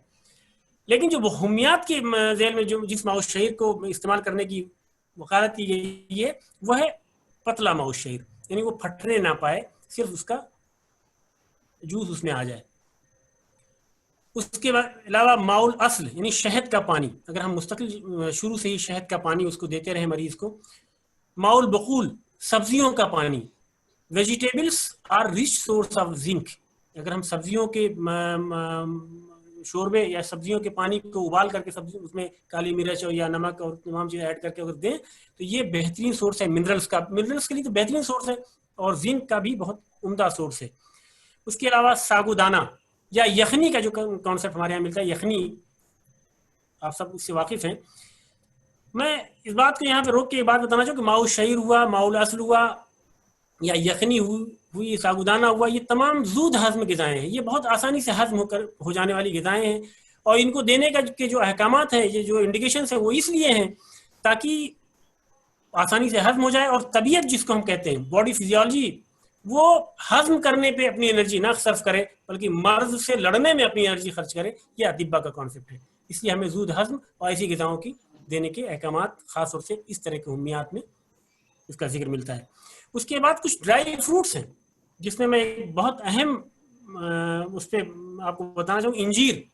इंजीर के लिए ये कहा गया है, अतिब्बा ने इसको मुनक्की सद्र लिखा है, यानी सीने का, सीने से मुराद फेफड़े से ही है, उसके तनकीये के लिए बेहतरीन वो है इंजीर। और इंजीर की दूसरी खूबी ये है कि मुस्लिह जिगर भी है। आप देखिए तमाम वायरल फीवर में हमें भूख हमारी ज़ायल हो जाती है, ज़ुबान का टेस्ट खत्म हो जाता है और नकाहत रहती है। वो उसकी वजह क्या है? वो लीवर स्लगिश हो जाता है और जो ग्लाइकोजेनिक रिस्पॉन्सेज हैं वो बहुत स्लो हो जाते हैं। तो ऐसी कंडीशन में मुस्लिह जिगर के तौर पे अगर हम इंजीर शुरू से देते रहें तो ये इम्यून बूस्टर भी है, ये मुनक्की सदर भी है और ये मुस्लिह जिगर भी है, इसलिए ये एक बेहतरीन चीज़ है। दूसरी चीज़ बादाम है। बादाम भी इम्यूनिटी के लिए बहुत अहम चीज़ है, इसमें विटामिन ई रिच होता है। इसके ऑयल्स जो है बहुत ही हेल्दी ऑयल्स इसमें पाए जाते हैं। इस वजह से बादाम को भी हमें लेते रहना चाहिए। इसके अलावा खुबानी और मुनक्का वगैरह का जिक्र मिलता है। इसके साथ में एक चीज़ और ऐड कर दूं कि हमारे यहाँ कलौंजी का जिक्र बहुत, कलौंजी को ये बताया गया है कि मौत के अलावा तमाम बीमारियों के लिए शिफा है, तमाम बीमारियों का इलाज है। तो आप सिर्फ उस मरीज़ को शुरू से ही कहें कि एक पिंच, सिर्फ एक चुटकी कलौंजी का रोज़ शहद के साथ सुबह नाश्ते में ले लिया करे या सुबह शाम 2 बार ले ले, और अच्छी बात है। तो मैं आपको फिर एक बात वापस कहना चाहूँगा कि हमें टेंडर लविंग केयर के एटीट्यूड से मरीज़ को एड्रेस करना चाहिए, और अगर उसके अंदर सीवियर सिम्टम्स हैं, सीवियर कॉम्प्लिकेशन की तरफ जाने के इम्कानात हैं, ऑक्सीजन सेचुरेशन उसका कम हो रहा है, तो ऐसी सूरत में हमें फ़ौरन उसे हॉस्पिटलाइज करना चाहिए जहाँ पे इंटरप्टेड ऑक्सीजन सप्लाई हो, यानी लेवल 2 और लेवल 3 हॉस्पिटल में उसको फ़ौरन जाने की राय दें, वो उस वक्त बिल्कुल घर पे ना रहे। इसके अलावा जनरल जो हमें एडवाइस देनी है लोगों को, आवाम के लिए जो एडवाइस है, हम सब के लिए जो एडवाइस है, वो ये है कि अच्छी नींद, जहनी सुकून और मोतदिल किस्म की वर्जिश। अभी योगा डे जैसा कि जिक्र हुआ है, योगा डे था, तो वर्जिश खासतौर से एरोबिक एक्सरसाइजेज जितनी बताई गई हैं, खासतौर जिसमें हम अपने रेस्पिरेटरी, कार्डियो रेस्पिरेटरी जो एक्सरसाइजेज हैं उनको ज़रूर बहाल रखें ऐसी सूरत में, क्योंकि इससे हमारा जो हमारी इम्यूनिटी भी बढ़ती है, हमारे अंदर हम एनर्जेटिक फील करते हैं, हमारी बॉडी की जो स्पिरिट है वो हमेशा मेंटेन रहती है। ऐसी सूरत में हमें हल्की जो मुख्तलिफ किस्म की वर्जिश जो बताएगी, वर्जिश के बहुत सारे तरीके हैं जो आप सब जानते हैं और बहुत सारी चीज़ें अवेलेबल हैं। योगा की मुख्तलिफ एक्सरसाइजेज हैं, I recommend those exercises. Aerobic exercises को भी मैं रिकमेंड करूँगा, ये सब अवेलेबल है, और तिब में पूरा एक्सरसाइज का पूरा बेहतरीन चैप्टर है, बहुत अच्छे अंदाज में उसको बयान किया गया है। मैं आखिर में अपनी एक बात इस प्लेटफॉर्म के हवाले से ये कहना चाहूँगा कि हमारी पूरी मिनिस्ट्री ऑफ आयुष की मैं बात कर रहा हूँ, ये मिनिस्ट्री ऑफ आयुष को जो करना चाहिए था वो नहीं कर सकी, बल्कि हुकूमत के साथ हुकूमत की एक आलाकार बन करके इस मिनिस्ट्री ने वो रोल नहीं प्ले किया जो किया जा सकता था, और हमारे तिब्ब यूनानी के जो अकाबरीन हैं उन अकाबरीन ने भी वो रोल प्ले नहीं किया जो किया जा सकता था। आज कंडीशन ये है कि सिर्फ इम्यूनिटी के नाम पे, आयुष जुशादे के नाम पे हम पुलिस वालों को, एडमिनिस्ट्रेशन के लोगों को, डीएम ऑफिस में, सड़क पे लोगों को हम आयुष जुशादे बांट रहे हैं, ये, और वो भी बहुत से लोग तो पीपीई किट पहन के बांट रहे हैं। मैं बहुत अफसोस के साथ कह रहा हूँ कि ये एक मजाक है, और पीपीई किट पहन के डोर टू डोर आप इम्यूनिटी की दवा बांट रहे हैं, दिस इज नॉट एक्सेप्टेबल। और ये सिर्फ ये है कि आप ये इस गलतफहमी में और इस एहसास कमतरी में है कहीं ऐसा ना हो हमारा सिस्टम पीछे रह जाए। अगर मैं आपको बता दूं कि आपके सिस्टम के पास किसी 4 बीमारियों का भी इलाज है, 10 बीमारियों का भी इलाज है, तो आपका सिस्टम जिंदा रहेगा। आप इस तरह की एक्टिविटी मत करें। किसी भी सिस्टम ने इम्यूनिटी बांटने के कोई ठेका नहीं लिया, चाहे वो चाइनीज मेडिसिन हो, चाहे वो मॉडर्न मेडिसिन हो। हम लोगों ने डोर टू डोर उन लोगों को जो हेल्दी हैं, अगर वो बीमार है तो आपको इम्यूनिटी की दवा नहीं है, आपको उनको बाकायदा इलाज देने की, इलाज मुआवजे की जरूरत है। लेकिन हम डोर टू डोर जो आज कर रहे हैं, ये इट इज नॉट एक्सेप्टेबल। और जो जिस जुशादे का जिक्र आयुष जुशादा करके है, उससे बेहतर ये है कि हम फिजिशियंस का एक पूल बनाते, और वो फिजिशियंस जो मुख्तलिफ एकेडमिक इंस्टीट्यूशंस में हैं या जो प्राइवेट प्रैक्टिस में भी हैं, उनका एक पूल बना के उनसे हम नतीजा हासिल करते, और उसके बाद वो टीम ट्रीटमेंट एडवाइस करती, तो कहीं ज़्यादा बेहतर होता। और हुम्मियात के उसूल पे इलाज करने के बजाय हम करते, ना कि नज़ले वबाइया या नज़ले हार के उसूल पे। अगर ज़रूरत है तो नज़ले हार और नज़ले वबाइया के उसूल पे भी आप इलाज करें, लेकिन खुदारा सिस्टम को एहसास से कमतरी का शिकार मत होने दीजिए। सिस्टम जिस दौर से गुजर रहा है, जिस तरह से इसका रिप्रेजेंटेशन रहा, वो बहुत अच्छा रिप्रेजेंटेशन नहीं है, चाहे उसके लिए जो भी जिम्मेदार। इसलिए हम ज़रूरत यह है कि मैं उन हजरात से जो मामलात हल वक्त के जिम्मेदार हैं, मैं उनसे कहना चाहूँगा कि वो आलयकार बन के ना काम करें, बल्कि सिस्टम के वफादार बन के सिस्टम को प्रमोट करने, सिस्टम को प्रोजेक्ट करने की अंदाज में काम करें। और एकेडमिक इंस्टीट्यूशंस को में वो लोग जो इसका बहुत अच्छा तजर्बा रख सकते हैं, जो अच्छे वैद्य हैं, अच्छे हकीम हैं, या अच्छे प्रैक्टिशनर्स हैं, अच्छे एक्सपीरियंस रखते हैं, उनका एक पूल बना करके, उनका एक टास्क फोर्स की शक्ल में बना करके आप उनसे रुजू करिए और उनसे हासिल करिए। देखिए, प्रोजेक्ट के बाद नतीजे आने में बहुत टाइम लगेगा। प्रोजेक्ट लोग लिख रहे हैं, बहुत सारे प्रोजेक्ट्स लिखे जा रहे हैं लेकिन प्रोजेक्ट्स के बाद रिसर्च होगी, रिसर्च के बाद नतीजे, उसके ट्रायल्स का वो नतीजे आने में बहुत वक्त लगेगा। तब तक जो हमारी पॉपुलेशन की डिमांड है वो ये है कि हमें इमीडिएट रेस्क्यू दिया जाए और हम उनको सिम्प्टोमेटिक ट्रीटमेंट फराहम कर सकें। और आपको बताता चलो कि मॉर्टेलिटी रेट बहुत कम है। इस वजह से हमें सिम्प्टोमेटिक ट्रीटमेंट के जरिए उनकी तबीयत की मुआवनत करके, क़ुव्वत मदाफ़ियत को बढ़ा करके हम बहुत कुछ बेहतर कर सकते हैं। और इम्यूनिटी का आना तो वो तो हर्ड इम्यूनिटी के जरिए ही ये बीमारी, जैसा अभी बताया कि साहब हमें इसके साथ जीना है, हमें इसको इसी को अडॉप्ट करना है। तो हम हर्ड इम्यूनिटी, क्रॉस इम्यूनिटी या अडॉप्टेबिलिटी के बाद हम इस पर काबू पा सकते हैं। और अपने सिस्टम की उन दवाओं को, उन असासे को हमें हाईलाइट करने की ज़रूरत है जो हम नेशन को दे सकते हैं और इस एरिंग पॉपुलेशन को दे सकते हैं। इसी जुमलों के साथ मैं अपनी बात खत्म करना चाहूँगा। शुक्रिया। बहुत बहुत शुक्रिया डॉक्टर मोहम्मद मोहसिन। उड़ान की है हद कहाँ, नजर नजर की बात है। आज आपने एक नया नजरिया दिया जिसके बारे में अभी तक बहुत शायद ही किसी ने सोचा होगा कि हमें इसमें जो नज़ला वबाइया से हटके जरा हुम्मियात की बहस में, यानी फीवर्स की बहस में भी इसको देखना चाहिए। तो बहुत बहुत शुक्रिया इन अल्फाज से नवाजने के लिए। आपने यूनानी सिस्टम ऑफ मेडिसिन को एक बिल्कुल सिलसिलेवार अंदाज में इस बीमारी के कॉन्टेक्स्ट में पेश किया है। आप इसके लिए यकीनन मुबारकबाद के हकदार हैं। बहुत बहुत शुक्रिया। इसके बाद में डॉक्टर अली जाफर आब्दी साहब जो आज हमारे मेन ट्रेनर हैं, उनको दावत देती हूँ। डॉक्टर अली जाफर आब्दी साहब। जी, अस्सलाम वालेकुम। बहुत अच्छा रहता है कि बिल्कुल आखिर में बोलने का मौका मिले, क्योंकि उससे पहले ज़्यादातर लोग बोल चुके होते हैं, तो आपका काम आसान हो जाता है। मैं सबसे पहले शुक्रगुजार हूँ आप लोगों का कि आपने हमको मौका दिया। वैसे मैं मॉडर्न मेडिसिन का ज़रूर हूँ, लेकिन मेरा ख़ास तौर पे हमारे जो तिबिया कॉलेज है उससे काफ़ी ताल्लुक़ रहा, और मैंने काफ़ी वहाँ पे मेरा आना जाना भी है, सिर्फ घूमने फिरने के लिए नहीं, पढ़ने पढ़ाने के लिए भी। तो ये मेरे लिए कोई नई चीज़ नहीं है कि मैं अपने जो यूनानी प्रैक्टिशनर्स हैं उनके साथ मैं आज मुखातिब हो रहा हूँ। बिना ज़्यादा वक्त लिए हुए मैं अपनी बात को शुरू करना चाहता हूं। जैसे जैसे इस बीमारी के दिन बढ़ते जा रहे हैं, उसी तरह से इसके बारे में लोगों को जो नॉलेज है, जो इंफॉर्मेशन है, वो भी बढ़ती जा रही है। बल्कि अब तो WHO ने एक जुमला इस्तेमाल किया, इन्फोडेमिक। और इन्फोडेमिक ये है कि इंफॉर्मेशन की पैंडेमिक हो गई है।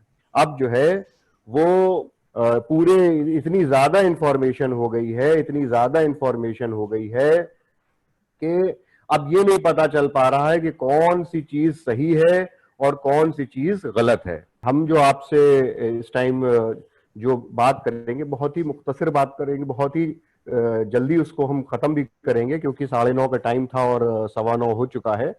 बहुत जल्दी हम ये बताना चाहेंगे कि क्या है बेसिकली कोविड-19 में बेसिकली जो हमारा सेकंड पार्ट है, PPE, जिसके लिए मैंने एक वीडियो डाउनलोड किया है हमारे all India institute of medical science का, क्योंकि एक प्रीमियर इंस्टीट्यूट है, वो सबसे अच्छा इंफॉर्मेशन वही देती है, उसको मैं दिखलाना चाहूंगा। शुरुआत करते हैं आज के इस वक्त क्या है हालात। अगर आप देखें, मैं दुनिया से हमसे क्या मतलब, हमको हमारी तो दुनिया हिंदुस्तान है। 4 लाख केसेस हमारे कंफर्म्ड केसेस अभी तक के, जिसमें से 13,000 कुछ डेथ्स हैं। लेकिन अच्छी बात यह है कि उसमें से आधे से ज्यादा, अगर आप ये देखें, आधे से ज्यादा ये जो ग्रीन पट्टी हमको दिख रही है वो रिकवर्ड केस हैं, जिसके बारे में हमारे स्पीकर मोहसिन साहब ने भी बताया, मंजूर सर ने भी बताया कि अच्छी बात यह है कि हमारे ज्यादातर रिकवर्ड केस हैं। रिकवर्ड केस होना ही, बाकी सारी पैथीज, देखिए मैं आपको बताऊं, इसको आप जहां पे हो सकता है कोई मॉडर्न मेडिसिन का भी हो सकता है बुरा मान जाए, देखिए किसी पैथी के पास इसका ट्रीटमेंट नहीं है, सब सिम्टोमेटिक ट्रीटमेंट दे रहे हैं, है ना। तो हम यहाँ पे हम पैरासीटामोल दे रहे होंगे, आप कुछ और दे रहे होंगे, होगा सब वही चीज। और कहाँ पे है ये केसेस सबसे ज्यादा? महाराष्ट्र में सबसे ज्यादा केसेस हैं, और डेथ्स जो है वो सबसे ज्यादा जो है वो गुजरात में है, और सबसे ज्यादा रिकवरी जो हुई है वो मेघालय में हुई है। तो ये बस छोटी सी बात शुरुआत करने के लिए 3 थिंग्स, अगर हम इसको गागर में सागर भर दें, 3 टॉप थिंग्स जो हमको कोविड के बारे में जानना चाहिए। देखिए कोविड क्या है? CO corona, VID is viral, VI virus, D is disease, corona viral disease. ये इसको 2019 में वुहान में पाया गया नोवेल वायरस है। नोवेल वायरस मतलब ये नया है, कोरोना वायरस नई नहीं है। बहुत लोगों ने पुरानी नॉवेल्स की फोटो डाल दी और कह दिया देखिए तो 1970 में 1990 में कोरोना का तस्करा किया गया, तो क्या बात है, कोरोना वायरस नई थोड़ी है। कोविड-19 नोवेल जिसको वायरस कहते हैं, ये नई चीज है और ये वुहान में हमको मिला। और ये कैसे ट्रांसमिट हो रहा है? एक कैरियर, देखिए इंसान ही इंसान का दुश्मन है, एक इंसान से दूसरे इंसान में जाती है। जब कोई इंसान जिसको हम कैरियर कहते हैं, अभी आगे हम बात भी करेंगे हो सकता है, कि उससे जो है जब वो छींकता है, जब वो क्या कहते हैं किसी ऐसी चीज जो खांसता है, उससे वो एयरबॉर्न से ये चली जाती है दूसरे इंसान के पास। तो ये एयरबॉर्न, सरफेस बॉर्न हमारी जो है बीमारी है जो हमसे फैल रही है। किस उम्र में है? एक चीज हम बता दें, all age groups are susceptible. But problem क्या है कि जो ओल्ड एज हैं या जिनको कोमॉर्बिडिटी है, उनमें मौत की ज्यादा चांसेस बढ़ जाती है और बच्चों में माइल्ड फॉर्म ऑफ डिजीज होती है। अब लेकिन यहाँ पे एक क्वेश्चन आप पूछ सकते हैं, और मैं क्वेश्चन आंसर में ज्यादा बिलीव करता हूं, तो फिर स्कूल क्यों बंद कर दिए? अगर बच्चों में माइल्ड है, कम है, तो स्कूल बंद करने हैं, स्कूल बंद किए दे रहे हैं। प्रॉब्लम क्या है? जो स्टडीज ने बताया कि बच्चों में ट्रांसमिशन के चांसेस ज्यादा होते हैं, एक से ज्यादा दूसरे में ट्रांसमिट करने के चांसेस ज्यादा हो जाते हैं। वो बच्चों से बच्चों को भी करेंगे और बड़ों को भी कर देंगे, इसलिए स्कूल बंद रखना या इस तरह की चीजें बंद रखना जरूरी है। होता क्या है? 80% will require no treatment and shall recover on their own. सिर्फ कोरोना वायरस में नहीं, आप ताज्जुब करेंगे, ट्यूबरक्लोसिस में भी 30% खुद ही क्योर हो जाता है, 25% to 30% खुद क्योर हो जाते हैं। 20% नीड हॉस्पिटलाइजेशन। जैसे मोहसिन भाई बता रहे थे हमको कि जो रेस्पिरेटरी डिजीज, जो रेस्पिरेटरी डिस्ट्रेस के पेशेंट हैं, जिनका सैचुरेशन लेवल कम हो रहा है, उनको या किसी और मतलब उसके साथ और भी चीजें हैं, उनको जरूरत पड़ जाती है हॉस्पिटलाइजेशन की। सिम्टम्स क्या है फिर से बताने की जरूरत नहीं है, fever, sore throat, cough, shortness of breath, लेकिन कोई एक पर्टिकुलर चीज नहीं है, जैसे किसी भी वायरल डिजीज में होता है इसमें भी हो जाता है। लेकिन प्रिकॉशंस क्या लेने हैं? Avoid touching your eyes, mouth और नोज। यहां पे एक चीज जो बहुत लोग पूछते हैं, अखबारात में भी बहुत आता है कि भाई क्या है, क्या सब्जी और इन सब की जब बात होती है, यहाँ पे बात हो रही होती है, तो सरफेस परसिस्टेंस कब तक के है? सबसे पहली बात तो ये कि there is no certain time period कि हम कह सकें कब तक ये सरफेस पे रहता है।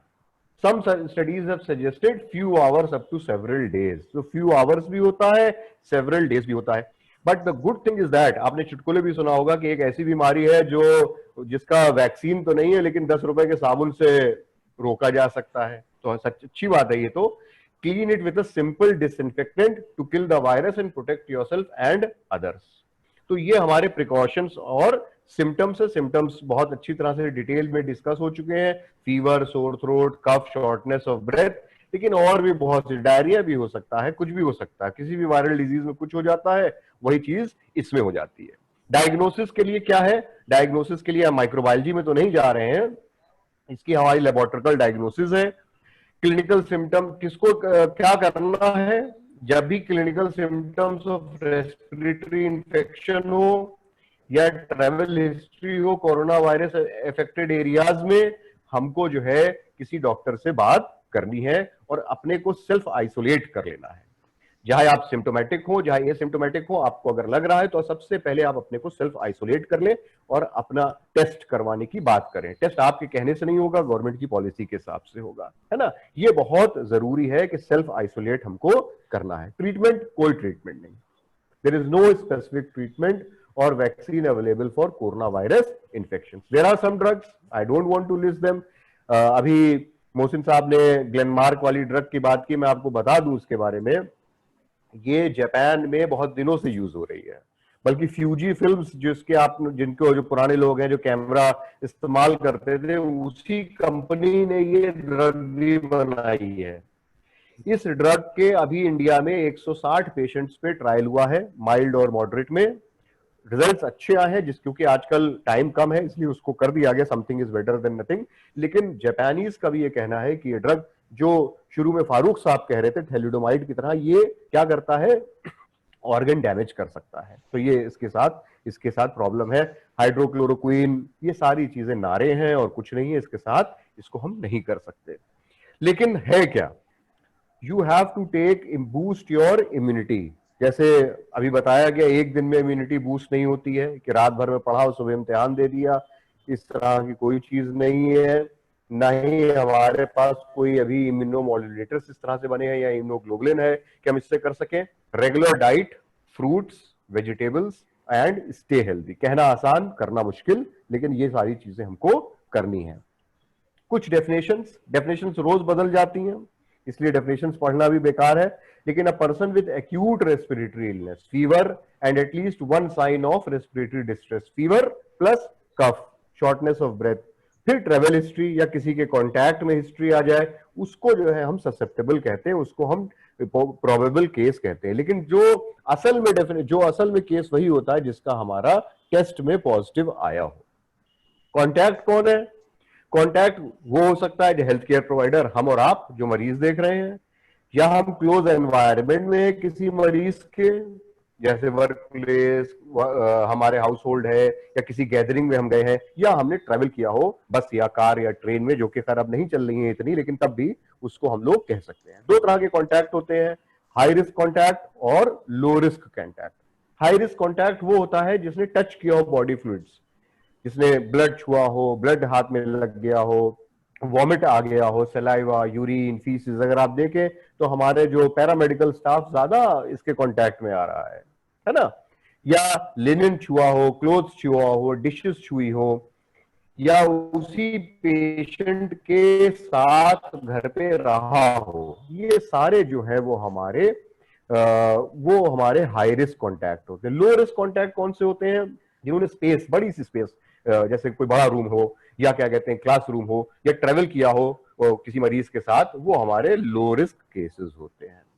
बचाव, prevention is the only cure for this viral disease. और कुछ हमारे पास और कुछ करने के लिए है ही नहीं है। यहां पे हम आपको फिर से बता दें, कि हम सबसे इंपॉर्टेंट चीज है clean your hands, wash it every day. एक बचपने में पोयम सिखाई जाती थी ना, वही है ये कि वॉश इट रेगुलरली। अब यहाँ पे या तो आप हाथ साबुन से धोएं या फिर अल्कोहल बेस्ड हैंड रब से धोएं, लेकिन अल्कोहल बेस्ड जो रब होता है वो 70% उसका कम से कम मिनिमम होना चाहिए। अच्छा ये बताइए हम कितने लोग इसको अफोर्ड कर सकते हैं? बहुत कहना आसान है। अभी हमारे मेडिकल सुपरिटेंडेंट सर ने कहा था कि 1 महीने में 1 करोड़ रुपए का खर्चा आ रहा है पीपीई में। Can you imagine? जो लोग अलीगढ़ मुस्लिम यूनिवर्सिटीज को जानते हैं, हमारी इतनी फंडिंग नहीं है, हमारी इतनी फंडिंग नहीं है कि हम 1 करोड़ रुपए महीना सिर्फ पीपीई में खर्च कर सकें। और क्या हम कहां से इतना हैंडरब लाएंगे, कहां से क्या लाएंगे? ये सिर्फ दिल को बहलाने के लिए है। बेस्ट चीज जो हमें भी लगता है और जो WHO भी कह रही है वो यही है कि आपको अपना हाथ बार बार धोना है। अपने हाथ, अपने मोबाइल में टाइमर लगा लीजिए, कुछ लगा लीजिए, उठिए 1-1.5 घंटे बाद अपना हाथ धोइए, 20 सेकंड तक के कम से कम हाथ धोइए। उसके बाद जो बहुत ही इंपॉर्टेंट चीज है कि डिस्टेंस मेंटेन रखिए। जैसे अभी फिजिकल डिस्टेंसिंग की बात हो रही है, ये कंट्रोवर्सी है, देखिए लफ्जों में क्या जाना कि फिजिकल और सोशल डिस्टेंसिंग क्या है, मकसद ये डिस्टेंस होना चाहिए, है ना? 4 to 6 फीट का डिस्टेंस। मैं यहाँ पे बताता चलूं, आपने मास्क भी अगर पहन रखा है और अगर आप सोशल डिस्टेंसिंग नहीं कर रहे हैं तो वो मास्क उतना कारगर नहीं होता है। फिर क्या है? Follow a good respiratory hygiene. ये बहुत इंपॉर्टेंट चीज है। बचपने में जो कॉन्वेंट में हमको सिखाया गया था ना ऐसे करना, इसको डीलर्न करना है। अब हमको गवारों की तरह खांसना है, ऐसे ऐसे करके खांसना है ना? तो डीलर्न करना है। अब देखिए बात छिड़ी है तो बता दे, हर चीज गांव वाली ही आ रही है। अंगोछा भी डाल रहे हैं मुंह पे, मुंह को कवर भी कर रहे हैं, और खांस भी जाहिलों की तरह से जो पहले कहा जाता था वो कर रहे हैं। तो डीलर्न कर रहे हैं, है ना? तो ये हमको बहुत इंपॉर्टेंट है, इस चीज को हमको देखना है।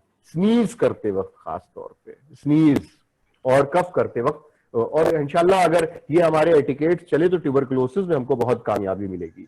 फिर क्या है? इनडिस्क्रिमिनेट स्पिटिंग, इधर उधर थूक देना, इसको हमको रोकना। अब तो फाइन भी हो गया, यूपी ने तो इसको फाइन कर दिया है।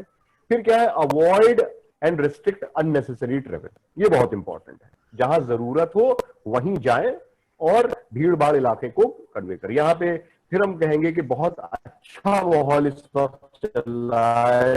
लॉकडाउन लोग कह रहे हैं क्या फायदे हुए, क्या नुकसान हुए? एक फायदा तो लोगों ने मास्क पहनना शुरू कर दिया, सोशल डिस्टेंसिंग अपनाना शुरू कर दी, और जो बाजार में जाते हैं तो डर के जाते हैं। जब खोल दिया है तो भीड़ कम है, जब नहीं खोला था तो भीड़ ज्यादा थी।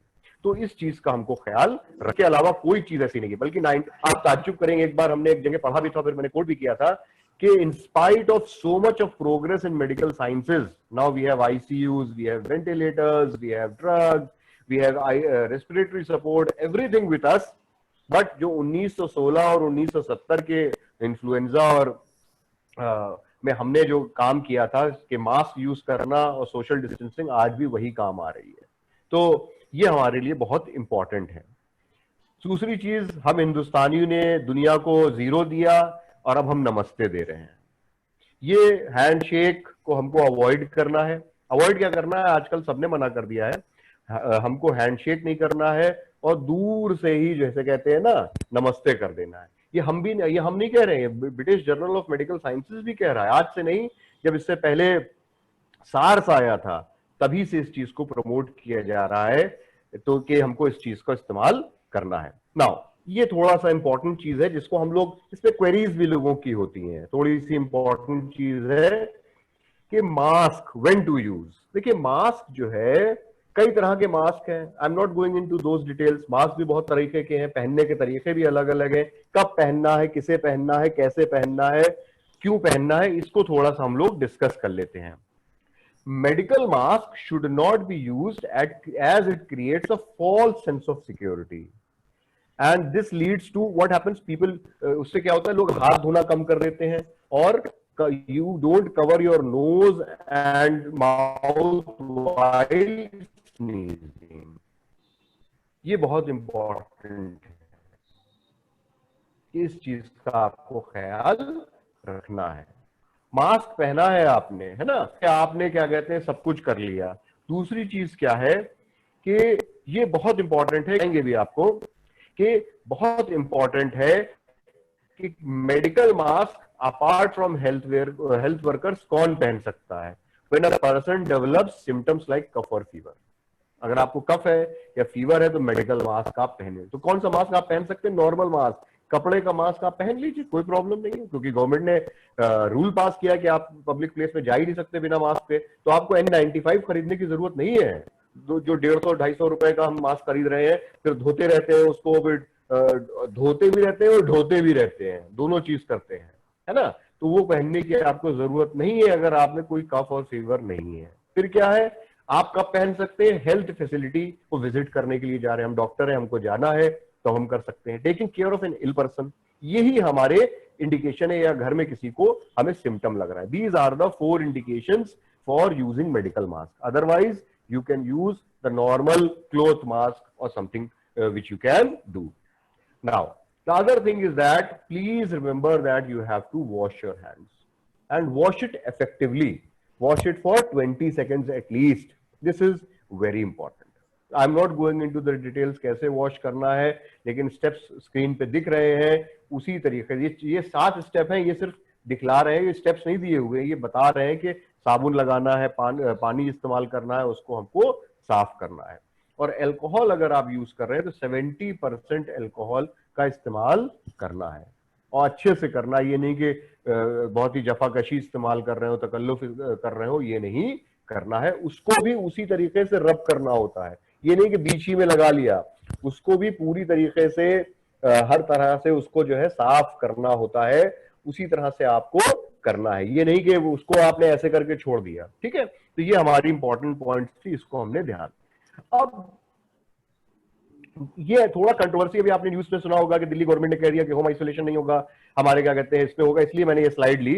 Otherwise you people know much more about this. देखिए, क्वारंटाइन और आइसोलेशन बहुत इंपॉर्टेंट चीज है। अगर आप देख रहे हो, आइसोलेशन जो होता है वो सेपरेट करता है सिक पीपल को, और क्वारंटाइन करता है उन लोगों को, रेस्ट्रिक्ट करता है जो अपेरेंटली हेल्दी है, उस सिक पर्सन के कांटेक्ट में आ गए। बस सिंपल सी चीज ये है, 2 लफ्जों में मैंने आपको बताया। आइसोलेशन सिक को करते हैं और क्वारंटाइन करते हैं अपेरेंटली जो हमारे हेल्दी लोग होते हैं, जो कांटेक्ट में आ जाते हैं, उनको करने के लिए। होम क्वारंटाइन बहुत इंपॉर्टेंट है, जो हम लोगों को पता होना चाहिए कि what is home quarantine. Stay safe for probable infected person, restricted. तो ये हमको उस जो हमारे कोई प्रोबेबल केस है उससे हमको दूर रहना है। एक वेंटिलेटेड रूम में रहना है, खिड़की दरवाजे खुले हुए हो, और लोगों का ये नहीं कि हम क्वारंटाइन में चले गए, जैसे अभी एक चुटकुला चल रहा था कि हम क्वारंटाइन में जा रहे हैं, इससे पहले आपसे मिल के चले जाएं, है ना, 14 दिन आपसे मुलाकात नहीं होगी। तो ये सारी चीजों को अवॉइड करना है ना। ये मतलब ये चुटकुले जरूर हैं लेकिन बहुत कुछ बता देते हैं, है ना।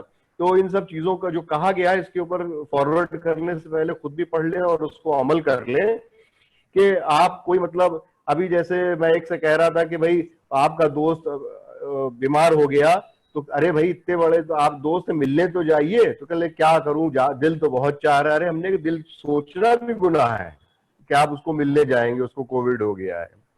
तो इन सारी चीजों पे आपको ध्यान देना है।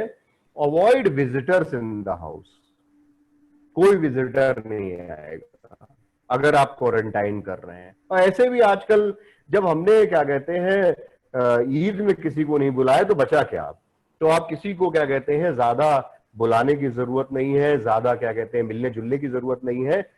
आप फोन से किसी चीज से आप बात कर सकते हैं। मास्क सही पहने, नाक बंद होनी चाहिए, मुंह बंद होनी चाहिए। नाक आपने देखा होगा, टीवी पे भी देखते होंगे, फोटो देखते होंगे, नाक खुली हुई है, तो कोई फायदा नहीं है ऐसे मास्क पहनने से। इससे अच्छा आप उसको मास्क को ना पहने, है ना। अब देखिए, जो बहुत जरूरी है जब हम प्रिवेंशन की बात करें तो 1400 साल पुरानी बातों को ना भूलें, और ये चीजें आज भी उसी तरीके से हमारे लिए कारगर हैं। अगर कहा गया कि when you hear that the plague is in a land and do not go in a land that you are already in, then do not leave it. fleeing go into any controversy, please don't want to create. यही हमारे migrants रुक जाते, अब उसके ऊपर हम नहीं discussion करना चाहते इस हदीस की वजह से ही, तो काफी हद तक के हम काफी इस चीज को प्रिवेंट कर सकते थे। तो ये क्वारंटाइन, मॉडर्न क्वारंटाइन की फैसिलिटी, हैंड शेकिंग, आप सल्लल्लाहु अलैहि वसल्लम से मदीने में कुछ लोग ट्रीटी करने आए, जो तो पता चला कि क्या कहते हैं जो जहां से आया है वो आदमी वहां पे वबा है, तो आप सल्लल्लाहु अलैहि वसल्लम ने हाथ मिलाने से मना कर दिया और उसको बताया कि हमने क्यों मना कर दिया। तो ये 1400 साल पहले ये सारी चीजें हमको बताई गई हैं, तो हमको इसको आज भी हमको जो है इसके ऊपर अमल करना चाहिए। क्या करना चाहिए? ये 4 चीजें हैं जिसको हमको फॉलो करना है। ये मतलब public health point of view से आपको बता रहे हैं। ट्रेस करना है, कॉन्टैक्ट ट्रेसिंग जिसे हम कहते हैं, करना आसान है, करना मुश्किल है, लेकिन किया जा रहा है।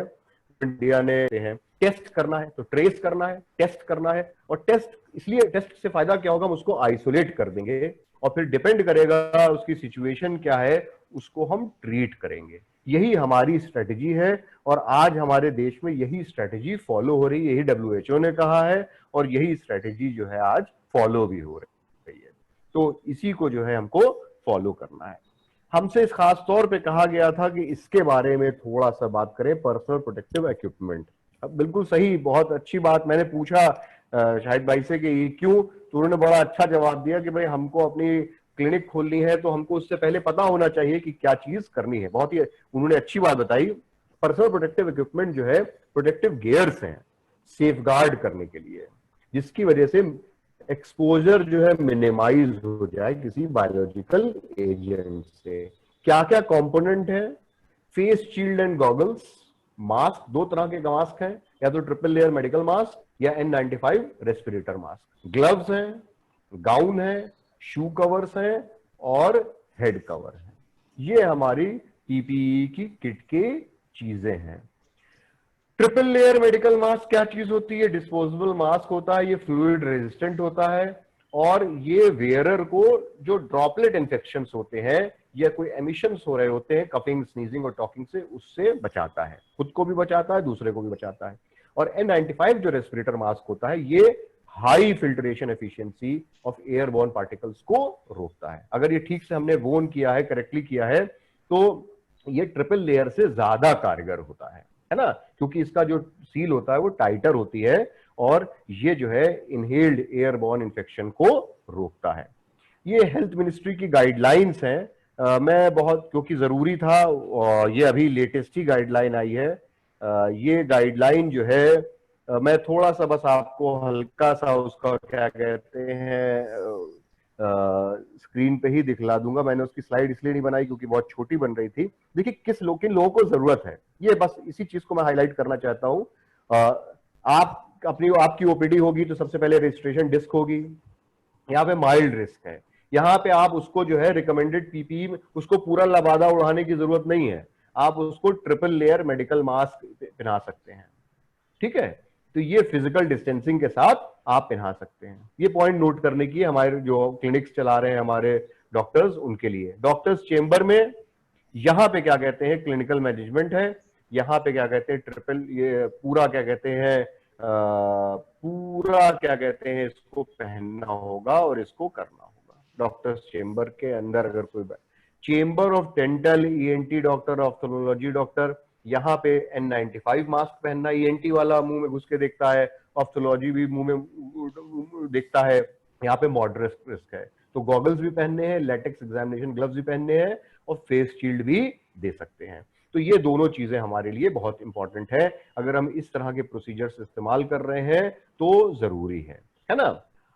तो ये चीज थोड़ी सी हमको यहाँ पे ध्यान देनी होगी। फिर क्या आता है, सैनिटरी स्टाफ को, इसको भी ट्रिपल लेयर मेडिकल मास्क पहना दीजिए, इसको भी काम चल जाएगा।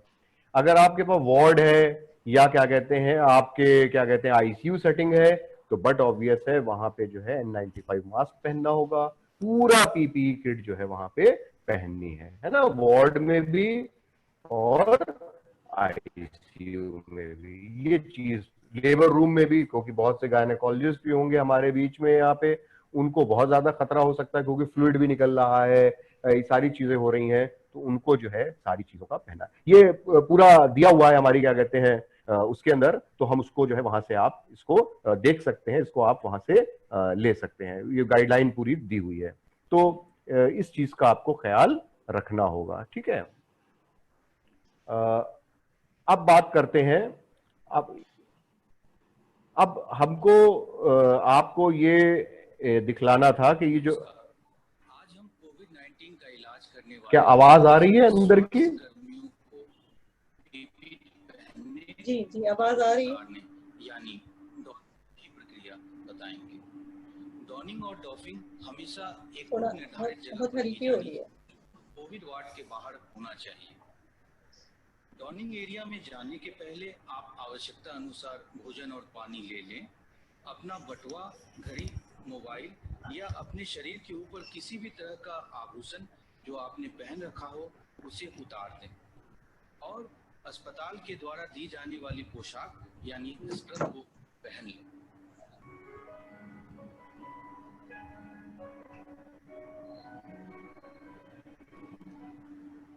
सर्वप्रथम आप अपने हाथों को अच्छी तरह साफ कर लें।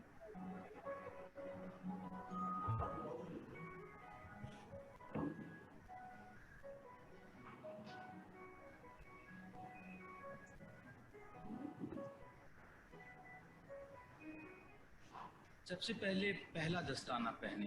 यह दस्ताना स्टेराइल या क्लीन कुछ भी हो सकता है। इस दस्ताने का कफ जितना संभव हो ऊंचा करके पहने।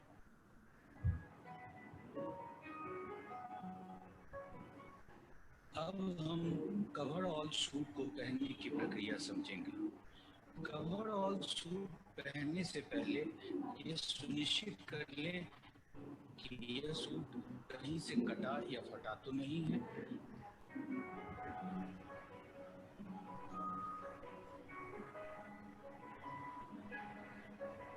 अब इसे पैर की तरफ से पहनना शुरू करें।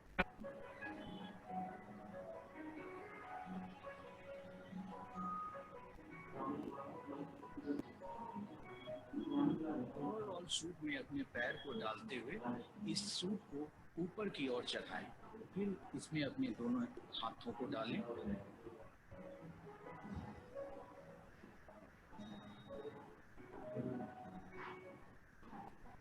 और जिप को बंद करें।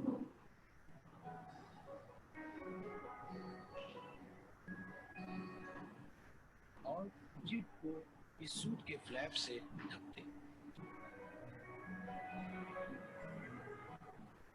अब आप एक साफ कुर्सी पर बैठ जाएं और जूते के कवर को पहनें। पहनते समय इस बात का ध्यान रखें कि कवर को ऊपर की ओर चढ़ाना है और इसे पिंडलियों तक खींचना है।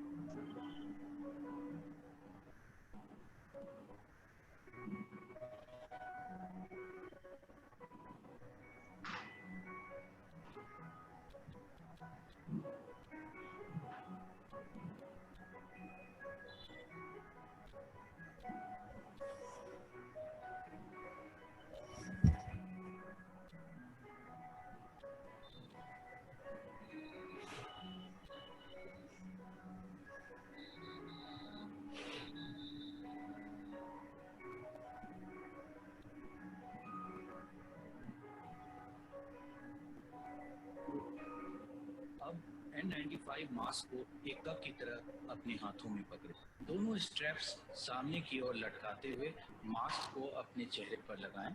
पहले निचले स्ट्रैप को पहनें और अपने कानों के नीचे रखें, फिर ऊपरी स्ट्रैप को कानों के ऊपर रखकर खींचें और पहनें। इसमें सबसे महत्वपूर्ण बात यह है कि जब आप जोर से सांस को छोड़ें तो मास्क के चारों ओर कम से कम हवा लीक होनी चाहिए। अब सर और गर्दन ढकने के लिए हुड पहने।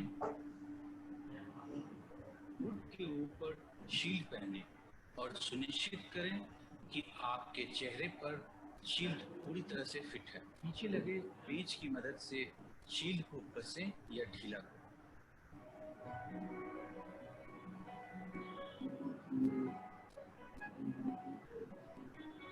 अब आप दस्ताने की दूसरी जोड़ी को पहनें। दस्ताने के कप को ऊपर खींचते हुए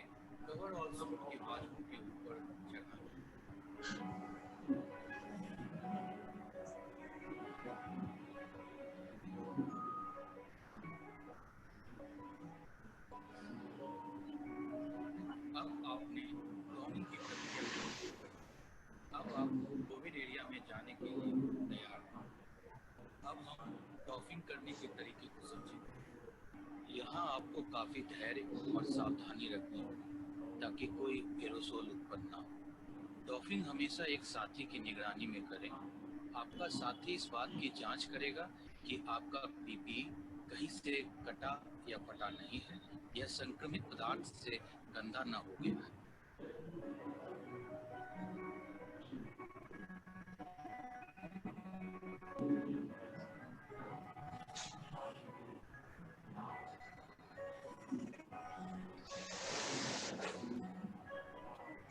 डॉपिंग के दौरान आपका साथी ध्यान रखे कि उसे पीपीई को बिल्कुल नहीं छूना। अगर पीपीई का कोई भाग मरीज के संक्रमित पदार्थ से गंदा हो गया हो तो उसे अल्कोहल युक्त दवा से साफ करनी हो।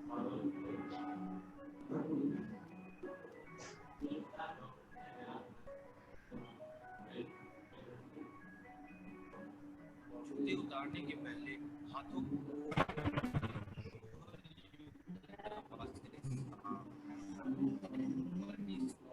स्प्लिट मशीन के द्वारा, अगर यह उपलब्ध न हो तो आप अपने साथी की मदद करें। अब आप कुर्सी पर अपने दोनों पैरों को फैलाकर सावधानीपूर्वक बैठ जाएं। कवर को बाहर से पकड़कर उतारें। इस दौरान ध्यान रखें कि आपका पैर एक दूसरे के ऊपर ना आ जाए।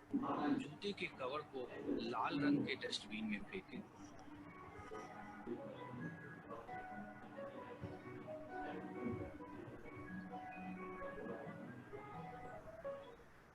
अब हमें दस्ताने उतारने हैं।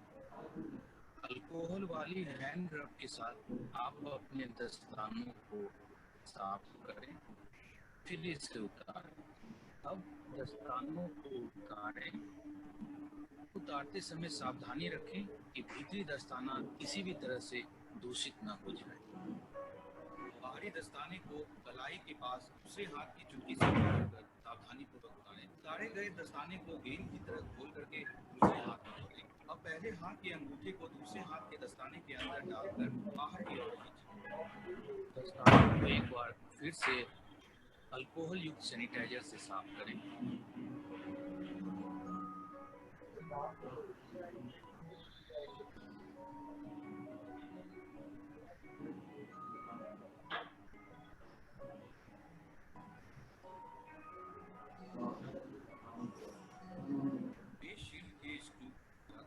पीछे की ओर से पकड़ते हुए अपने सर से उतार एक अलग पिन में डालें। अब भीतरी दस्ताने को अच्छी तरह से साफ करें।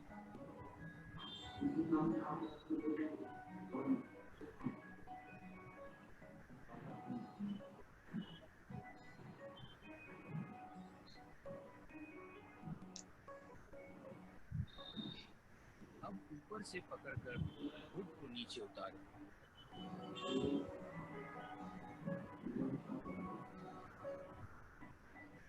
जिप कैप को हटाएं और कवर ऑल सूट की जिप खोलें। सूट की बाजू को पकड़कर उसे कंधे से थोड़ा नीचे खिसकाएं। फिर सूट को कमर की तरफ से खींचें और अपनी बाजुओं को एक एक करके बाहर निकालें। अपने सूट की ऊपरी सतह को छूकर दोनों पैर को बाहर की ओर निकालें।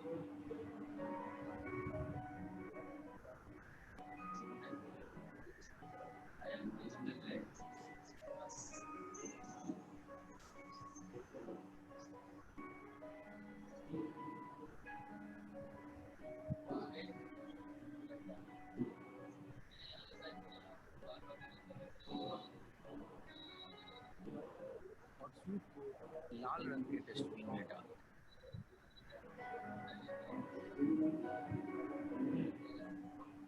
अब अंदर वाले दस्ताने को फिर से एक बार सैनिटाइज करें।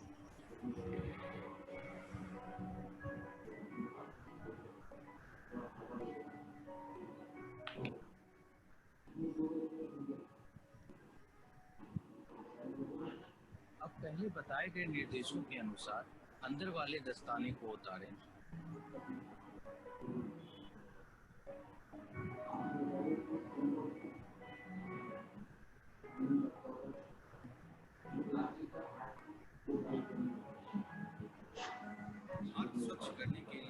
6 चरणों वाली विधि का प्रयोग करें और हाथों को अच्छी तरह से साफ करें।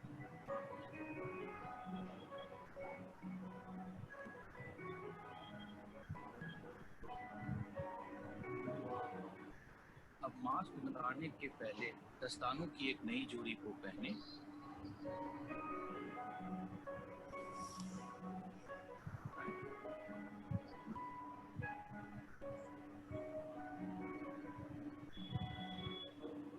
मास्क को बाहरी सतह से न छूएं, आगे की ओर झुकें और पहले निचले स्ट्रैप को हटा दें, फिर ऊपरी स्ट्रैप को बाहर निकालकर सावधानी से मास्क को हटा दें।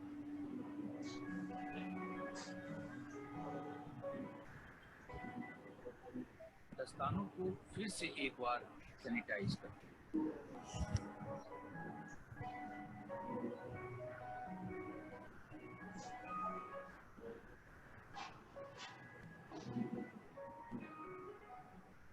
अल्कोहल वाइप्स का इस्तेमाल करते हुए जूतों की बाहरी सतह को एक साफ कुर्सी पर बैठकर पोंछें।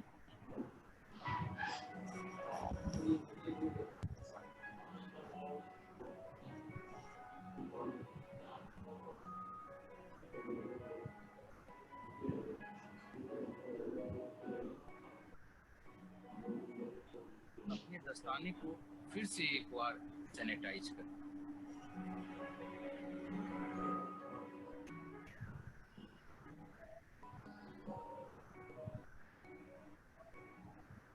अब दस्ताने के आखिरी जोड़ों को उतारें।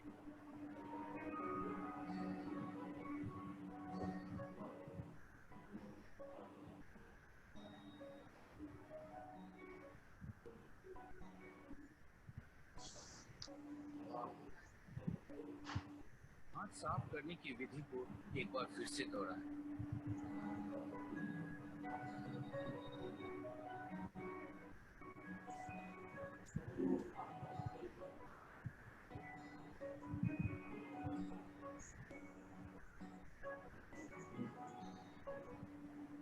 अब आप डॉकिंग क्षेत्र से बाहर निकलने के लिए तैयार हैं।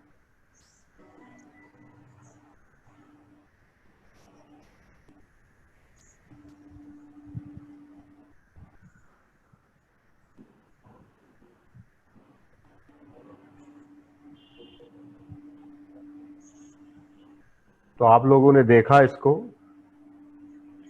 हेलो, ये सबने देख लिया है।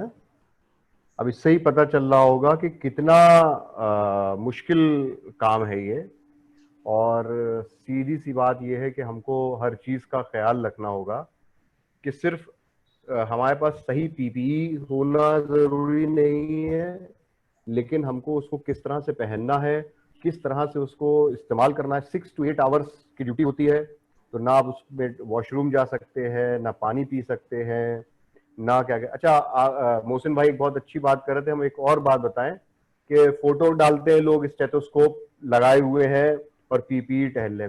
स्टेथोस्कोप का मिनिमल यूज करने की बात की गई है ना।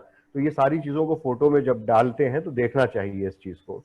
तो टेक अवे मैसेज ये है कि सबसे ज्यादा इंपॉर्टेंट है कि हमारे पास अगर हमारी क्लिनिक है तो हमारे पास 2-3 चीजों का इस्तेमाल बहुत है। एक तो हैंड सैनिटाइजर्स वहां पे रहें, मास्क मैंने आपको 2 तरह के बता दिए, ज्यादातर ट्रिपल लेयर मास्क काफी होंगे। N95 का मैंने इंडिकेशन बता दिया।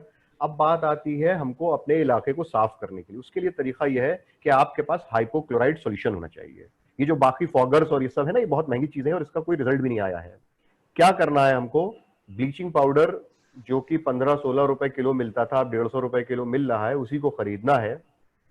1 लीटर पानी, 1 लीटर क्या कहते हैं पानी में हमको 30 ग्राम, अब देखिए यहाँ पे 2 वो हैं, कुछ बुक्स में 7 ग्राम लिखा है, कुछ में 30 लिखा है ना। 7 ग्राम मतलब 5 चम्मच, कुछ में लिखा है 5 चम्मच और कुछ में लिखा है 1.5 चम्मच। 7 ग्राम्स आप डालिए, उसको अच्छी तरह से हिला लीजिए, 1% हाइपोक्लोराइड सॉल्यूशन बन गया। उसी से हमको जो है पूरे में मॉपिंग करानी है हर 2-2 ढाई घंटे बाद। उसी मॉप से हम अपने डोर्स, हैंडल्स, अपने क्या कहते हैं जो चेयर्स हैं, उन सबको साफ कर सकते हैं। ये सबसे आसान तरीका है, सबसे आसान के साथ साथ कारगर तरीका है और कॉस्ट इफेक्टिव तरीका है। इसी को आप लोग इस्तेमाल करें। बना बनाया भी हाइपोक्लोराइड सॉल्यूशन मार्केट में आता है, उसको भी इस्तेमाल कर सकते हैं और इसको भी कर सकते हैं। तो यही कुछ चीजें हैं। बाकी देखिए कब तक के क्या कहते हैं, बकरे की माँ कब तक के खैर मनाएगी। हम लोगों को तो रोज इन सब चीजों को झेलना है। We have to live with it, we have to work for it and we have to pay for it. बहुत शुक्रिया प्रोफेसर अली जाफर आब्दी साहब, आपने बहुत खूबसूरत अंदाज में और शुरू से लेके आखिर तक इसके बारे में बताया, कहाँ से शुरू करें और कहाँ खत्म करें। मुझे उम्मीद है कि आज का जो हमारा ट्रेनिंग सेशन था तो उसका जो है वक्त और पैसा वसूल हो गया होगा। तो सर मतलब आपने जो बताया कि खुलासा कलाम ये है, अगर मैं शायरी के अंदाज में कहूँ कि ऐसे लाहक हुई कि कोई इलाज नहीं, ऐसे लाहक हुई कि कोई इलाज नहीं, इश्क तेरे टक्कर की वबा आई है।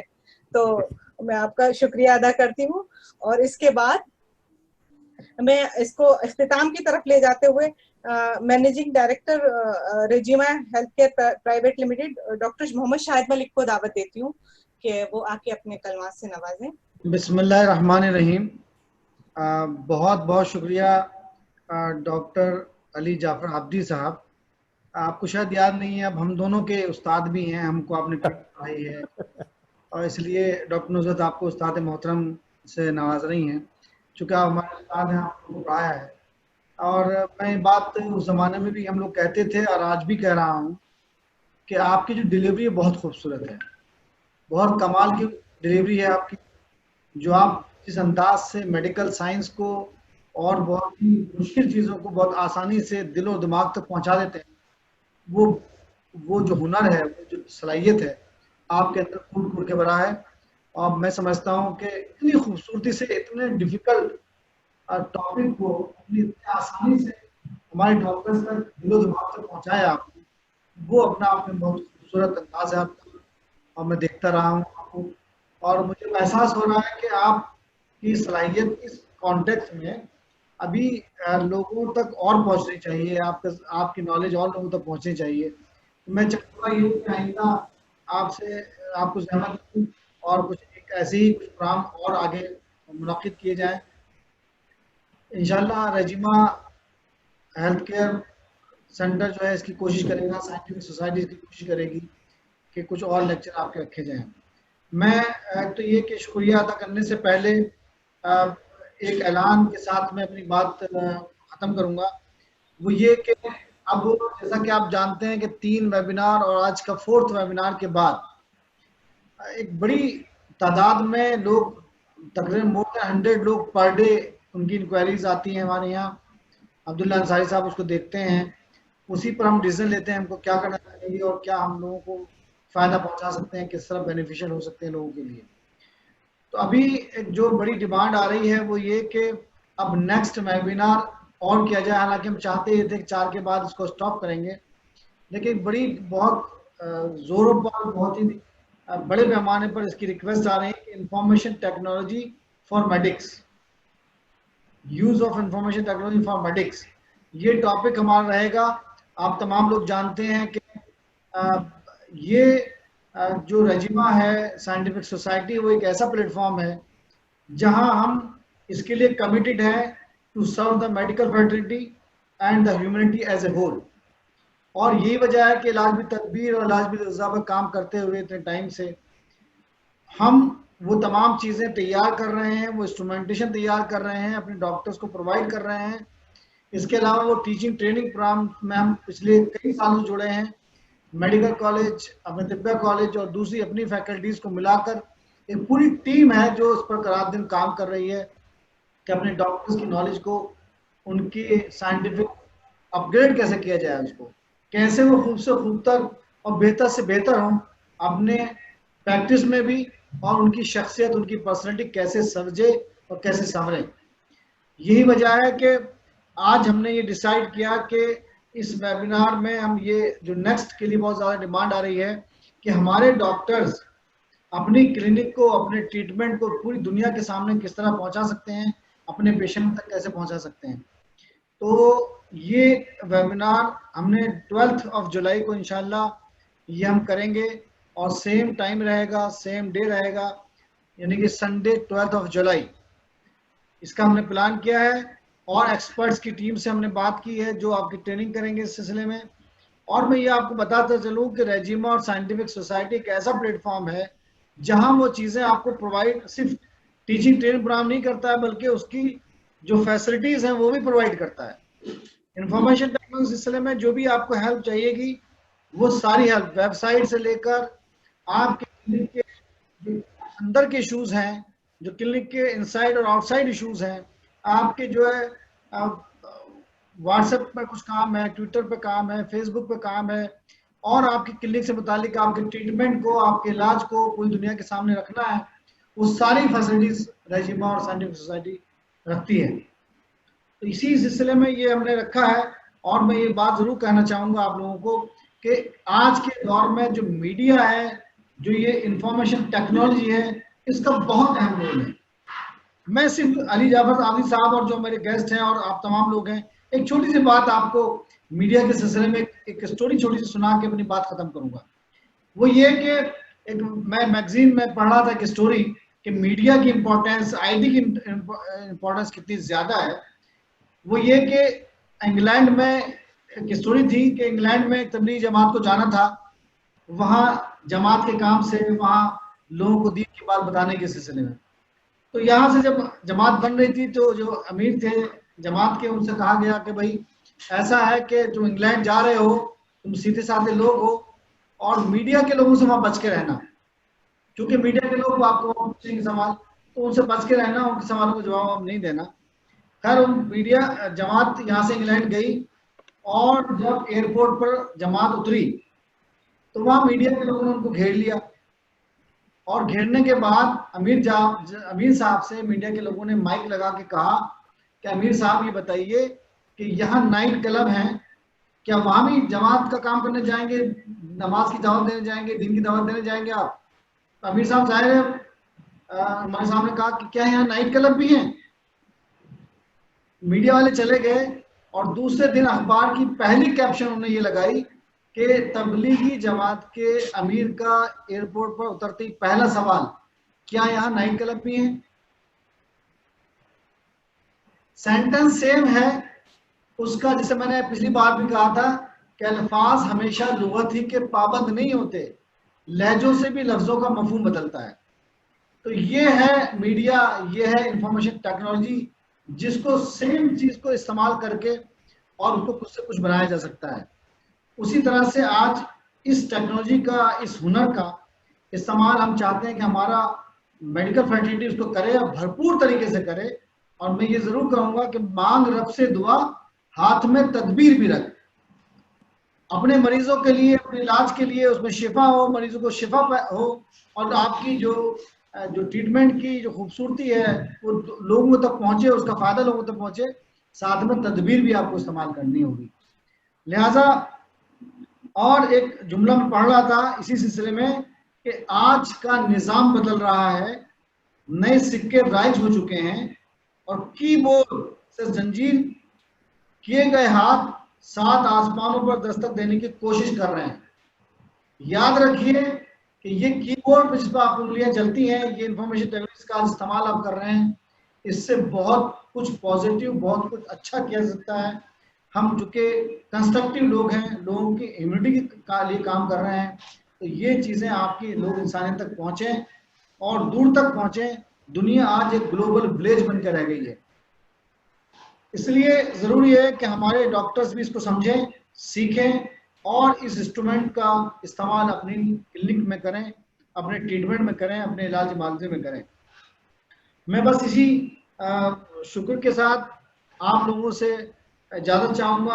आपने बहुत वक्त दिया, जो मोहब्बत आप दे रहे हैं कि आज जो ये रजिस्ट्रेशन वेबिनार के थे, अली जाफर आब्दी साहब यहाँ तशरीफ रखते हैं, मैं बताना चाहूँगा 1000 से ज़्यादा रजिस्ट्रेशन में इस वेबिनार के लिए हुए थे, लेकिन हमारी लिमिटेशंस हैं, हम 500 से ज़्यादा लोगों को अलाउ नहीं कर सकते थे, ये हमारी लिमिटेशन थी, इसलिए आप 500 के करीब यहाँ जिससे आप प्रेजेंट देख रहे हैं लोगों को, उससे ज़्यादा आप लोगों को इन नहीं कर सकते, क्योंकि हमारा जो जूम प्रीमियम है उसको अलाउ नहीं करता है 500 से ज्यादा लोगों को।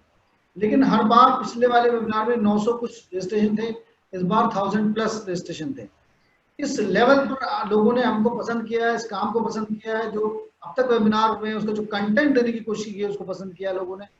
मैं इसके लिए बहुत शुक्रगुजार हूँ डॉक्टर फारूक साहब का, हिमालयन ड्रग्स के डायरेक्टर, और साइंटिफिक सोसाइटी जो है उसके प्रेसिडेंट डॉक्टर फारूक साहब का, प्रोफेसर हारिस मंसूर साहब का, chairman department of microbiology Aligarh university, और डॉक्टर अली जाफर आब्दी साहब जो मेरे उस्ताद भी हैं, उनका बहुत शुक्रगुजार हूँ कि इतनी खूबसूरती से उन्होंने हमारे दिलो दिमाग तक जो अपनी ट्रेनिंग का पार्ट था वो पहुंचाया बहुत ही आसान ज़बान में। डॉक्टर मोहम्मद मोहसिन साहब का, हमारे बड़े भाई, हमारे सरपरस्त, जो हमेशा ये चाहते हैं कि लोग कंस्ट्रक्टिव काम करें, आगे बढ़ें, और हमेशा गाइड करते रहते हैं, बेलौक खिदमत करते हैं, बेताशा मोहब्बत करते हैं लोगों के काम से, और जहाँ भी जहाँ कंस्ट्रक्टिव काम हो रहा है उसको अप्रिशिएट करते हैं। उनका शुक्रिया, तो उन्होंने इस सिलसिले में हमें इनिशिएटिव लेने के लिए कहा, और इतने अच्छे स्पीकर उन्होंने हमें प्रोवाइड कराए, इसके लिए बहुत बहुत शुक्रिया। और मैं अपनी टीम का, डॉक्टर नुज़रत का, अब्दुल्ला अंसारी साहब का बहुत शुक्रिया करता हूँ इस शेर के साथ कि हम नहीं पादे सबा तेरे करम के मोहताज, हम तो खुशबू में बिखरने का हुनर आता है। बहुत बहुत शुक्रिया, जज़ाकल्लाह खैर, शब बखैर,